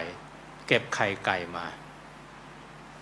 เอาไข่ไก่มาปรุงเป็นอาหารเจียวไข่เป็นอาหารโอ้ยกลิ่นตลบอบอวนหอมคนในบ้านก็ได้รับความสุขไข่ที่เหลือก็เอาไปขายได้รับความสุขในโลกนี้มีคนทั้ง2 ประเภทที่1ก็คือไปเจอเรื่องที่ไม่ดีไม่งามต่างๆข้างนอกนำเข้ามาในบ้านทำให้คนในบ้านนั้นเขาไม่ได้มีส่วนอะไรเลยได้รับผลกระทบไปด้วยปัญหาต่างๆเข้ามาทำให้เกิดความทุกข์เกิดความไม่สบายใจแต่อีกคนประเภทหนึ่งก็คือเอาสิ่งที่ดีๆเข้ามาในบ้านทำให้คนในบ้านมีความสุขเหมือนกับเอาไข่เข้ามาเพราะฉะนั้นการดำเนินชีวิตด้วยปัญญานั้นก็คือการรู้จักคิดรู้จักมองสิ่งต่างๆตามความเป็นจริงไม่ยึดมั่นไม่ถือมั่นจนเกินไปมองอะไรลบเกินไปก็ไม่ดีมองบวกเกินไปก็ไม่ดีต้องมองตามความเป็นจริงขาวก็ขาวดำก็ดำนะ1 ชั่วโมงเป๊ะเลยนะไม่อยากจะต่อนะถ้าต่อมันจะตกเครื่องนะเพราะฉะนั้นก็เอาพอทุ่มๆเพราะฉะนั้นคนที่ดำเนินชีวิตด้วยปัญญาก็คือต้องมีศรัทธาความเชื่อที่ถูกที่ควรเชื่อมีเหตุมีผลเชื่อประกอบด้วยปัญญามีศรัทธาเป็นตัวนำมีศรัทธาเป็นตัวนำก็จะทำให้เราประพฤติดีปฏิบัติชอบมีธรรมะมีความดีงามอยู่ในใจพอมีความดีงามอยู่ในใจแล้วก็อาศัยสัจจะความตั้งมั่นความแน่วแน่ในสิ่งที่เราทำสิ่งเหล่านี้ก็จะทำให้ชีวิตของเรานั้นเป็นชีวิตที่ดีงามเป็นชีวิตที่ประเสริฐเป็นชีวิตที่ดำเนินด้วยปัญญาเพราะฉะนั้นญาติโยมวันนี้เราได้ธรรมะ4 อย่างนะศรัทธาเป็นทรัพย์อันประเสริฐที่สุดธรรมะที่ประพฤติดีแล้วจะนำความสุขมาให้สัจจะคำพูดที่จริงความตั้งใจจริงเป็นรสที่อร่อยที่สุดกว่ารสทั้งหลายการดำเนินชีวิตด้วยปัญญาเป็นชีวิตที่ประเสริฐสุดสมดังพระบาลีที่ยกเป็นนิเขปบทในเบื้องต้นว่าสัทธีทวิตังปุริสัสสะเศรษฐังเป็นต้นแปลความว่าศรัทธาคือความเชื่อเป็นทรัพย์เครื่องปลื้มใจที่ประเสริฐสุดของคนในโลกนี้ธรรมะที่ประพฤติดีแล้วนำความสุขมาให้สัจจะแลเป็นรสที่ดีเลิศกว่ารสทั้งหลายนักปราชญ์ทั้งหลายเรียกชีวิตของคนที่เป็นอยู่ด้วยปัญญาว่าเป็นชีวิตที่ประเสริฐสุดดังนี้แสดงพระธรรมเทศนามาพอสมควรแก่เวลาขอสมมุติลงคงไว้แต่เพียงเท่านี้เทศนาประโยชน์สาเนในวสานการเป็นที่จบลงพระธรรมเทศนานี้รัตนตยานุภาเวนะด้วยพระพามคุณพระศรีรัตนตรัยคือพระพุทธพระธรรมพระสงฆ์และบุญกุศลทั้งมวลทุกขปตาจนิทุกขาขอท่านทั้งหลายที่ถึงแล้วซึ่งทุกข์จงนิราชปราศจากทุกข์พยัปปตาจนิพยาขอท่านทั้งหลายที่ถึงแล้วซึ่งภัยจงนิราชปราศจากภัย โศกัปปตาเจนิโศกาขอท่านทั้งหลายที่ถึงแล้วซึ่งโศกจงนิราชปราศจากโศกสัทธาโสธีพระวันตุโวขอความสุขสวัสดิ์จงบังเกิดมีแก่ท่านทั้งหลายที่มาประชุมสโมสรกันณสถานที่นี้โดยทั่วหน้ารับประทานแสดงพระธรรมเทศนาในปัญญาชีวิตะลักขณกถากล่าวปรณนาถึงลักษณะแห่งชีวิตเศรษฐาชีวิตะลักขณกถากล่าวปรณนาถึงลักษณะชีวิตที่ประเสริฐสุดมาพอสมควรแก่เวลาขอสมุติลงคงไว้แต่เพียงเท่านี้เอวังก็มีด้วยประการฉนี้ สาธุสาธุสาธุครับพระเดชพระคุณหลวงพ่อเจ้าคุณพระเทพวชิรธีรคุณนะครับได้แสดงพระธรรมเทศนาซึ่งเป็นบทที่ยกขึ้นมาในนิเคปบทและก็เป็นบทที่สำคัญในบทพาหุงนะครับเป็นบทที่สองเรื่องการชนะอาละวกยักษ์โดยพระธรรมเทศนา4บทที่พระเดชพระคุณหลวงพ่อได้ยกขึ้นตั้งเป็นนิเคปบทในลำดับนี้ครับขอเรียนเชิญท่านผู้ใหญ่บ้านหมู่ที่5ตำบลสุเทพนะครับได้น้อมถวายบูชากันพระพุทธครับไม่ทราบว่าท่านผู้แทนเลยนะครับขอเชิญเลยนะครับที่บูชากันพระพุทธอีกสักครู่นะครับท่านประธานในพิธีจะได้น้อมถวายบูชากันเทศแด่พระเดชพระคุณท่านหลวงพ่อเจ้าคุณพระเทพวชิรธีรคุณปริยนธรรม9ประโยคผู้ช่วยเจ้าวาดวัดปากน้ำพระรามหลวงกรุงเทพมหานครรองเจ้าคณะภาค7ซึ่งพระมหาเถระหลายรูปนะครับพระสงฆ์สามเณรได้ติดตามในการแสดงธรรมขององค์หลวงพ่อในโฮมเพจของหลวงพ่อเป็นประจำนะครับซึ่งถือว่าเป็นพระธรรมกถึกองค์สำคัญของสังฆมณฑลขอเรียนเชิญท่านนายกพระสินครับน้อมถวายบูชากันเทศครับ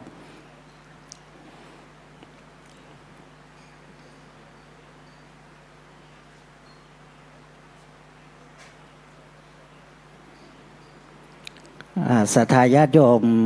ทุกท่านนะครับถ้ามีน้ำหยาดเตรียมหยาดน้ำนะครับพระเดชพระคุณหลวงพ่อหลังจากรับน้อมรับบูชากันเทศแล้วจากท่านนายกนะครับที่น้อมถวายแล้วองค์หลวงพ่อแสดงธรรมจะได้เมตตาอนุโมทนาหลังจากนั้นจะได้ลงจากธรรมาเทศและเข้าสู่อีกพิธีการตามลำดับนะครับ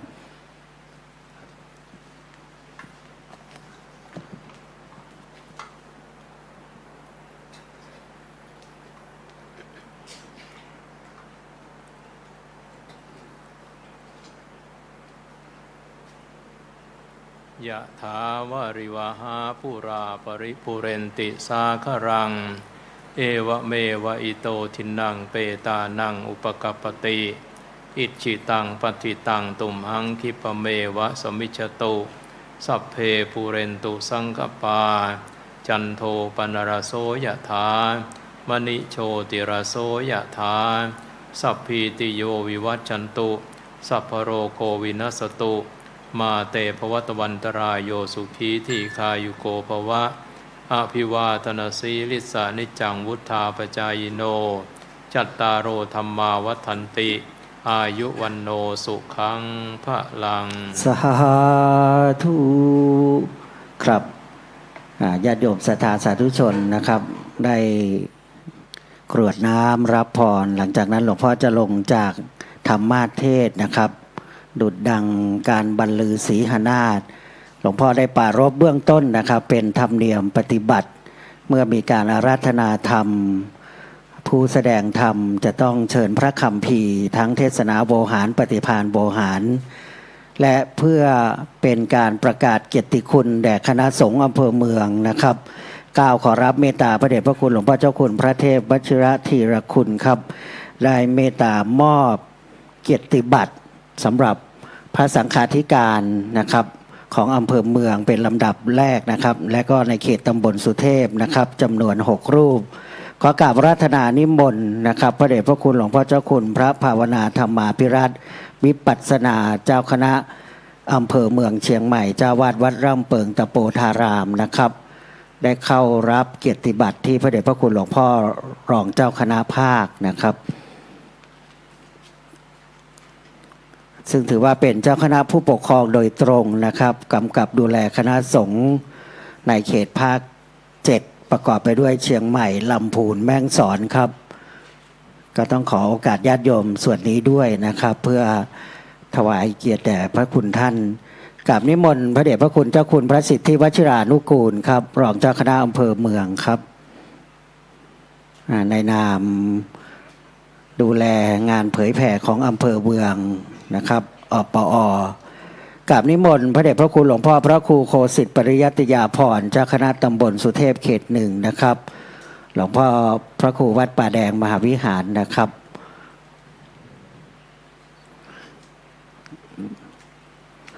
กราบนิมนต์พระเดชพระคุณหลวงพ่อพระครูธีระสุตตพจน์ครับหรือท่านอาจารย์ดร.พระมหาสง่าท่านเจ้าคณะตำบล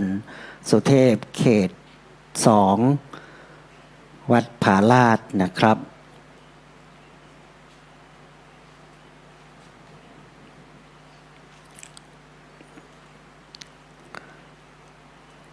กราบนิมนต์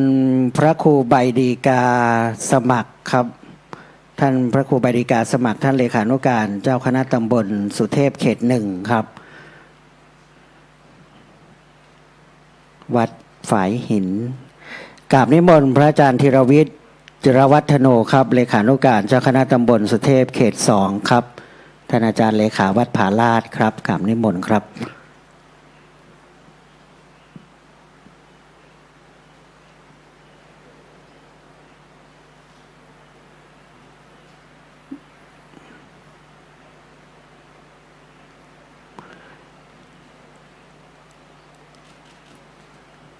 ครับลำดับนี้นะครับขอกราบอาราธนาพระเดชพระคุณหลวงพ่อเจ้าคุณพระภาวนาธรรมาภิรัตน์ได้น้อมถวายกัปปิยพันธ์แด่พระเดชพระคุณหลวงพ่อประธานสงฆ์ครับพระเดชพระคุณหลวงพ่อเจ้าคุณพระเทพสิงหาวราจารย์รองเจ้าคณะจังหวัดเชียงใหม่ประธานคณะกรรมการเผยแผ่พระพุทธศาสนาของจังหวัดเชียงใหม่ในนามคณะสงฆ์นะครับขอเรียนเชิญครับท่านกำนันตำบลสุเทพเรียนเชิญท่านผู้อำนวยการสำนักงานพระพุทธศาสนาจังหวัดเรียนเชิญท่านประธานสภาเรียนเชิญ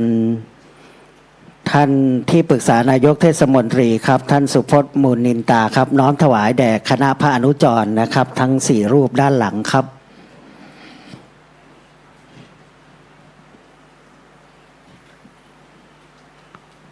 ญาติโยมเรา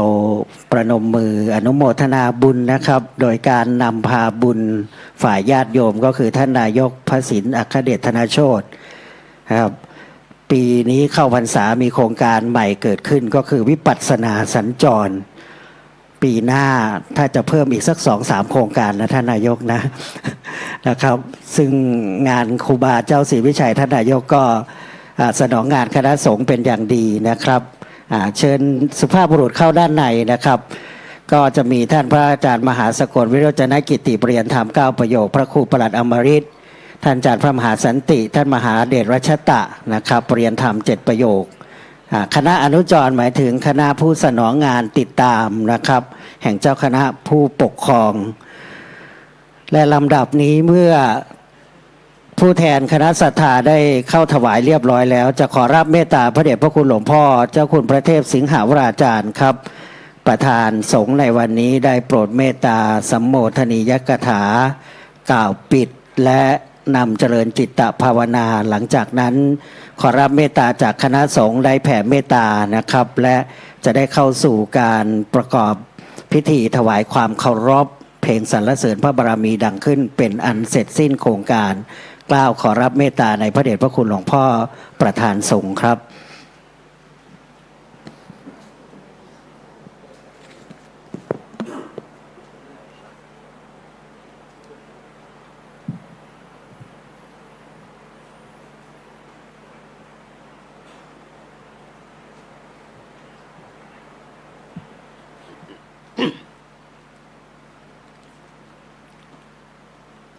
ขอ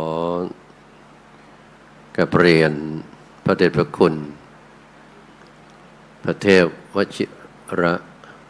จิรคุณรองเจ้าคณะภาค 7 องค์แสดงพระธรรมเทศนาในค่ำคืนวันนี้เรียนท่านเจ้าคุณวรรณภาวนาธรรมวิรัตเจ้าคณะอำเภอเมืองเชียงใหม่ท่านรองเจ้าอำเภอทั้ง3 รูปเจ้าคณะตำบลพระสังฆติการตลอดจนถึงพระภิกษุสงฆ์สามเณรทุกรูปขอเจริญพรท่านพระสินท่านนายกเทศบาลตำบลสุเทพคณะกรรมการบริหารประธานสภาท่านนายกท่านผู้ในวยการสำนักงานรู้ศาสนาจังหวัดเชียงใหม่ญาติโยมบาศกบาสิกาท่านสาธุชนพุทธบริษัททุกท่านวันนี้นับเป็นมงคลและเป็นโชคดีของอำเภอเมืองเชียงใหม่ที่มีโอกาสได้ฟังพระธรรมเทศนาโดยพระเดชพระคุณพระเทพวชิระจิรคุณถึงท่านเป็นนักเทศน์นักประถกโดยเฉพาะทางที่กรุงเทพที่วัดปากน้ำก็ดีหรือทางสื่อโซเชียลก็ดีถึงท่านได้เผยแผ่พระธรรมคำสอนของพุทธเจ้าให้พระสงฆ์ให้สาธุชนได้ฟังเป็นประจำวันนี้ได้เห็นตัวจริงท่านได้ฟังธรรมะสดๆโดยการจัดกิจกรรมของคณะสงฆ์อำเภอเมืองเชียงใหม่ก่อนอื่นก็ต้องขอชื่นชมกับคณะสงฆ์อำเภอเมืองเชียงใหม่ได้จัดกิจกรรมซึ่งเรียกว่าหน่วยอบรมประชาชนประจำอำเภอเมืองเชียงใหม่ญาติโยมสาธุชนทั่วไปก็อาจจะเคยได้ยินว่าหน่วยอบรมประชาชนประจำตำบลซึ่งการขับเคลื่อนโครงการนี้เราได้ยินทั่วไปว่าธรรมสัญจรความจริงก็ทุกตำบลก็ทำกันขับเคลื่อนเวียนกันไปในตำบลนั้นๆแต่ละวัดแล้วพอสุดท้ายพอจะสิ้นหรือจะออกพรรษาแล้วก็มารวมกันที่เดียวก็เรียกว่าหน่วยอบรมประชาชนประจำอำเภอเพราะกรรมการของหน่วยอบรมประชาชนประจำตำบลประจำอำเภอนั้นก็คือเจ้าคณะตำบลทุกตำบลเป็นกรรมการเรื่องของธรรมสัญจรไม่ได้ปรากฏขึ้นเฉพาะในปัจจุบันนี้เท่านั้นแม้แต่ในครั้งพุทธกาล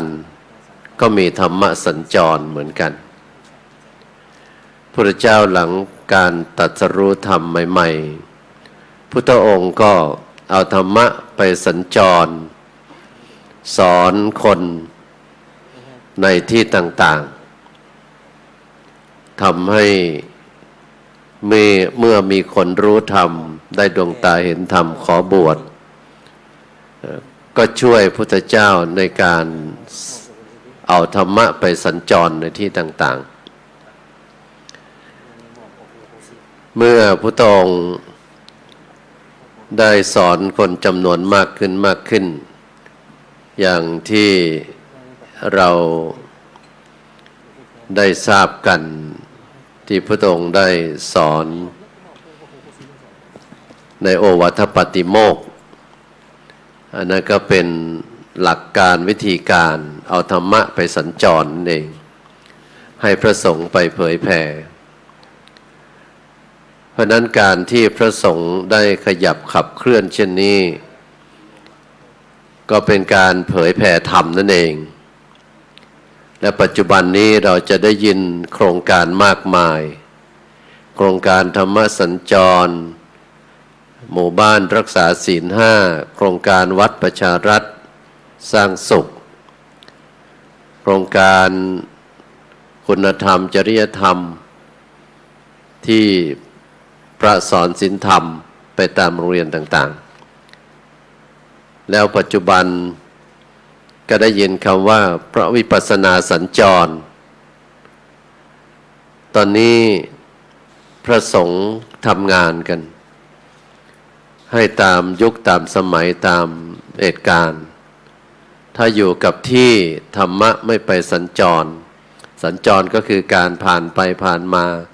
หรือเอาธรรมะไปขับเคลื่อนเผยแผ่ให้คนรู้นั่นเองพุทธเจ้าเป็นพระธรรมทูตพุทธเจ้าเป็นพระนักเผยแผ่เป็นพระนักเทศน์นักสอน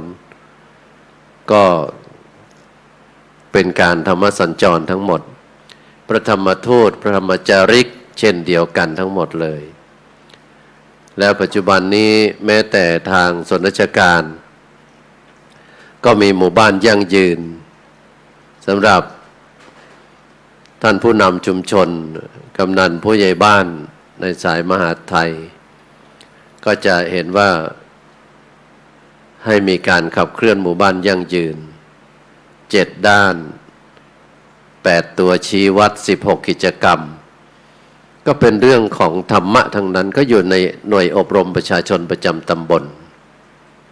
เป็นเรื่องเดียวกันเป้าหมายเดียวกันแต่ชื่ออาจจะต่างกัน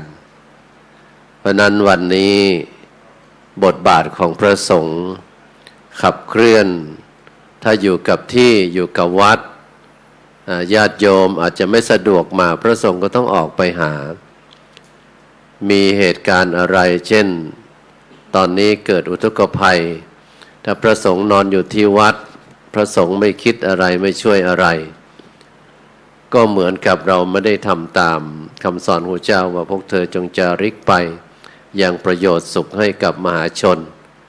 อะไรที่ช่วยได้ทำได้ก็ทำแม้อยู่ในวัดก็เหมือนกันญาติโยมจะเห็นว่าอย่างวัดน้ำเปิงเนี่ยท่านเจ้าคุณได้สร้างได้ทำทุกสิ่งทุกอย่างแต่ไม่ได้เป็นของท่านเลยทุกสิ่งทุกอย่างโต๊ะต่างมานั่งเก้าอี้ไม่ได้เป็นของส่วนตัวเป็นของส่วนรวมนั่นเองท่านพระสงฆ์สามเณรมาเฝ้ามาดูแลทำความสะอาดเช็ดถูปัดกวาดแล้วก็ช่วยกันเผยแผ่ธรรมสอนธรรมเพราะนั้นต้องขอบคุณท่านนายกเทศบาลตำบลสุเทพพร้อมด้วยคณะกรรมการบริหารที่ช่วยอนุมัติงบประมาณในโครงการนี้ไม่ได้ช่วยคณะสงฆ์อย่างเดียวนะเป็นการช่วยรักษาพระพุทธศาสนาเป็นการรักษาพระศาสนาด้วยให้อยู่คู่กับประเทศไทย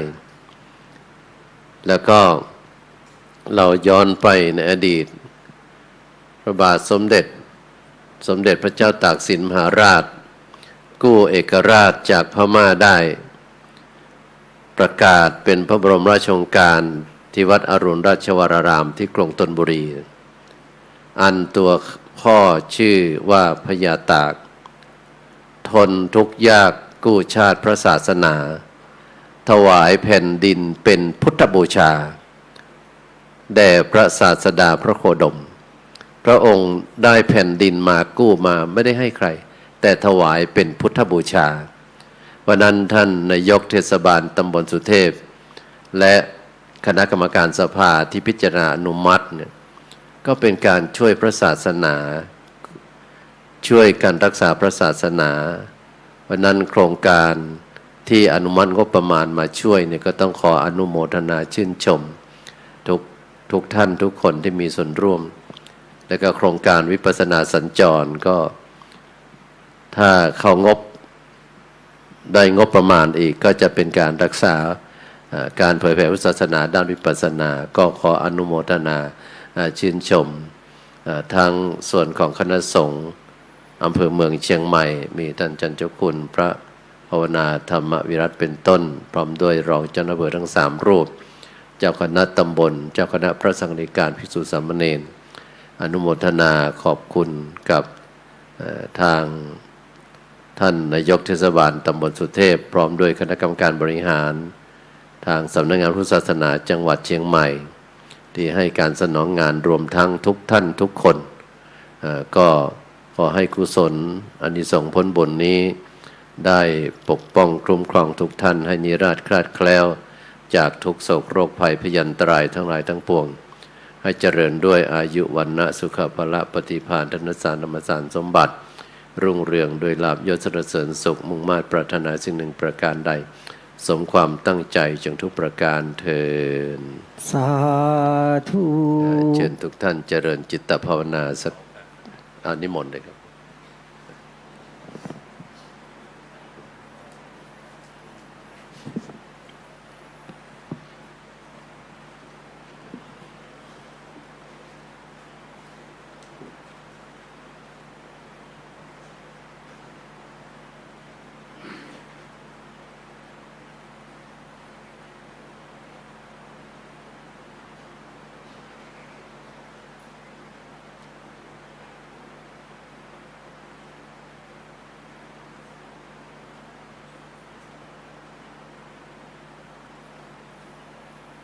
พอสมควรแก่เวลา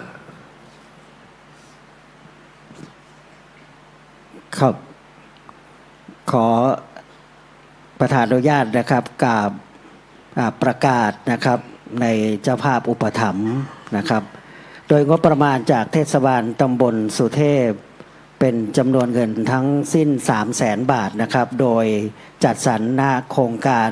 วิปัสสนาสัญจร 100,000 บาทโครงการธรรมะสัญจร3 ครั้งรวมเป็นยอด 200,000 บาทรวมทั้งสิ้น 300,000 บาทนะครับปัจจัยจากหน่วยอบรมประชาชนประจำตำบล16 ตำบลที่ร่วมอนุโมทนาในวันนี้ 24,910 บาทโดยในการนี้คณะสงฆ์อำเภอเมืองนะครับได้จัดสรรมอบเข้ากองทุนฝ่ายเผยแผ่คณะสงฆ์อำเภอเมืองเชียงใหม่ 12,445 บาทถวายบำรุงสถานที่ 12,445 บาทปัจจัยจากเจ้าวาดนะครับพระสังฆาธิการในเขตตำบลสุเทพและศรัทธาประชาชนทั่วไปนะครับ 38,30 บาทโดยได้จัดสรรมอบ 30% เข้ากองทุนคณะสงฆ์ตำบลสุเทพเป็นเงิน 9,294 บาทมอบอีก 30% เข้ากองทุนหน่วยอบรมประชาชนประจำตำบลสุเทพจำนวนเงิน 9,294 บาทโอกาสนี้ก้าวขอรับเมตตาจากพระเดชพระคุณหลวงพ่อเจ้าคุณพระภาวนาธรรมาภิรัตน์นะครับได้มอบเข้ากองทุนฝ่ายเผยแผ่คณะสงฆ์อำเภอเมืองเชียงใหม่แด่ท่านเจ้าคุณพระสิทธิวชิรานุกูลเป็นเงิน 12,445 บาทขอเมตตารับมอบเบื้องหน้าหลวงพ่อวัดพระสิงห์นะครับจะได้บันทึกภาพในส่วนนี้ด้วยนะครับกราบขอบพระคุณเจ้าหน้าที่ไมโครโฟนเราขอไมค์หลวงพ่อออกด้วยนะครับมีประธานสงฆ์นะครับ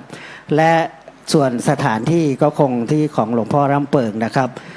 ขอนิมนต์พระเดชพระคุณหลวงพ่อวัดป่าแดงครับรับมอบจากหลวงพ่อเจ้าคุณภาวนานะครับเข้า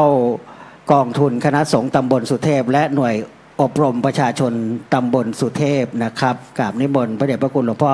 พระครูโคสิตปริยัติยาภรณ์ปัจจัยที่ญาติโยมได้ร่วมทำบุญคือทุนต่อยอด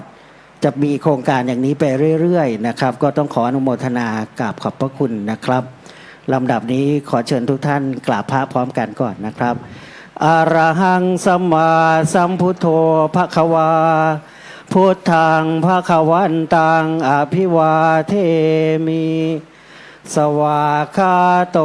ภควตาธัมโมธัมมังนัมมัสสามิสุปฏิปันโนภควโตสาวกสังโฆสังฆังนะมามิขอเรียนเชิญท่านนายกนะครับยืนเบื้องหน้าพระบรมฉายาลักษณ์ครับเพลงสรรเสริญพระบารมีเตรียมนะครับเชิญทุกท่านโปรดยืนขึ้นครับทั้งหมดตรงถวายความเคารพพระบรมฉายาลักษณ์พระบาทสมเด็จพระเจ้าอยู่หัว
สัญจรเฉลิมพระเกียรตินะครับ จะได้น้อมส่งคณะสงฆ์ครับเชิญผู้บริหารเลยนะครับ ได้น้อม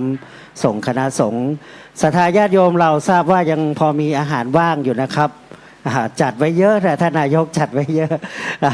อาจจะตั้งเป้าไว้เยอะนะแต่อาจจะมาไม่เต็ม100%นะเป็นห่วงน้ำท่วมนะครับ ก็อีกส่วนหนึ่งนะครับก็ขอบพระคุณเครื่องเสียงนะครับ ฝ่ายถ่ายทอดทุกท่านนะครับกราบขอบพระคุณ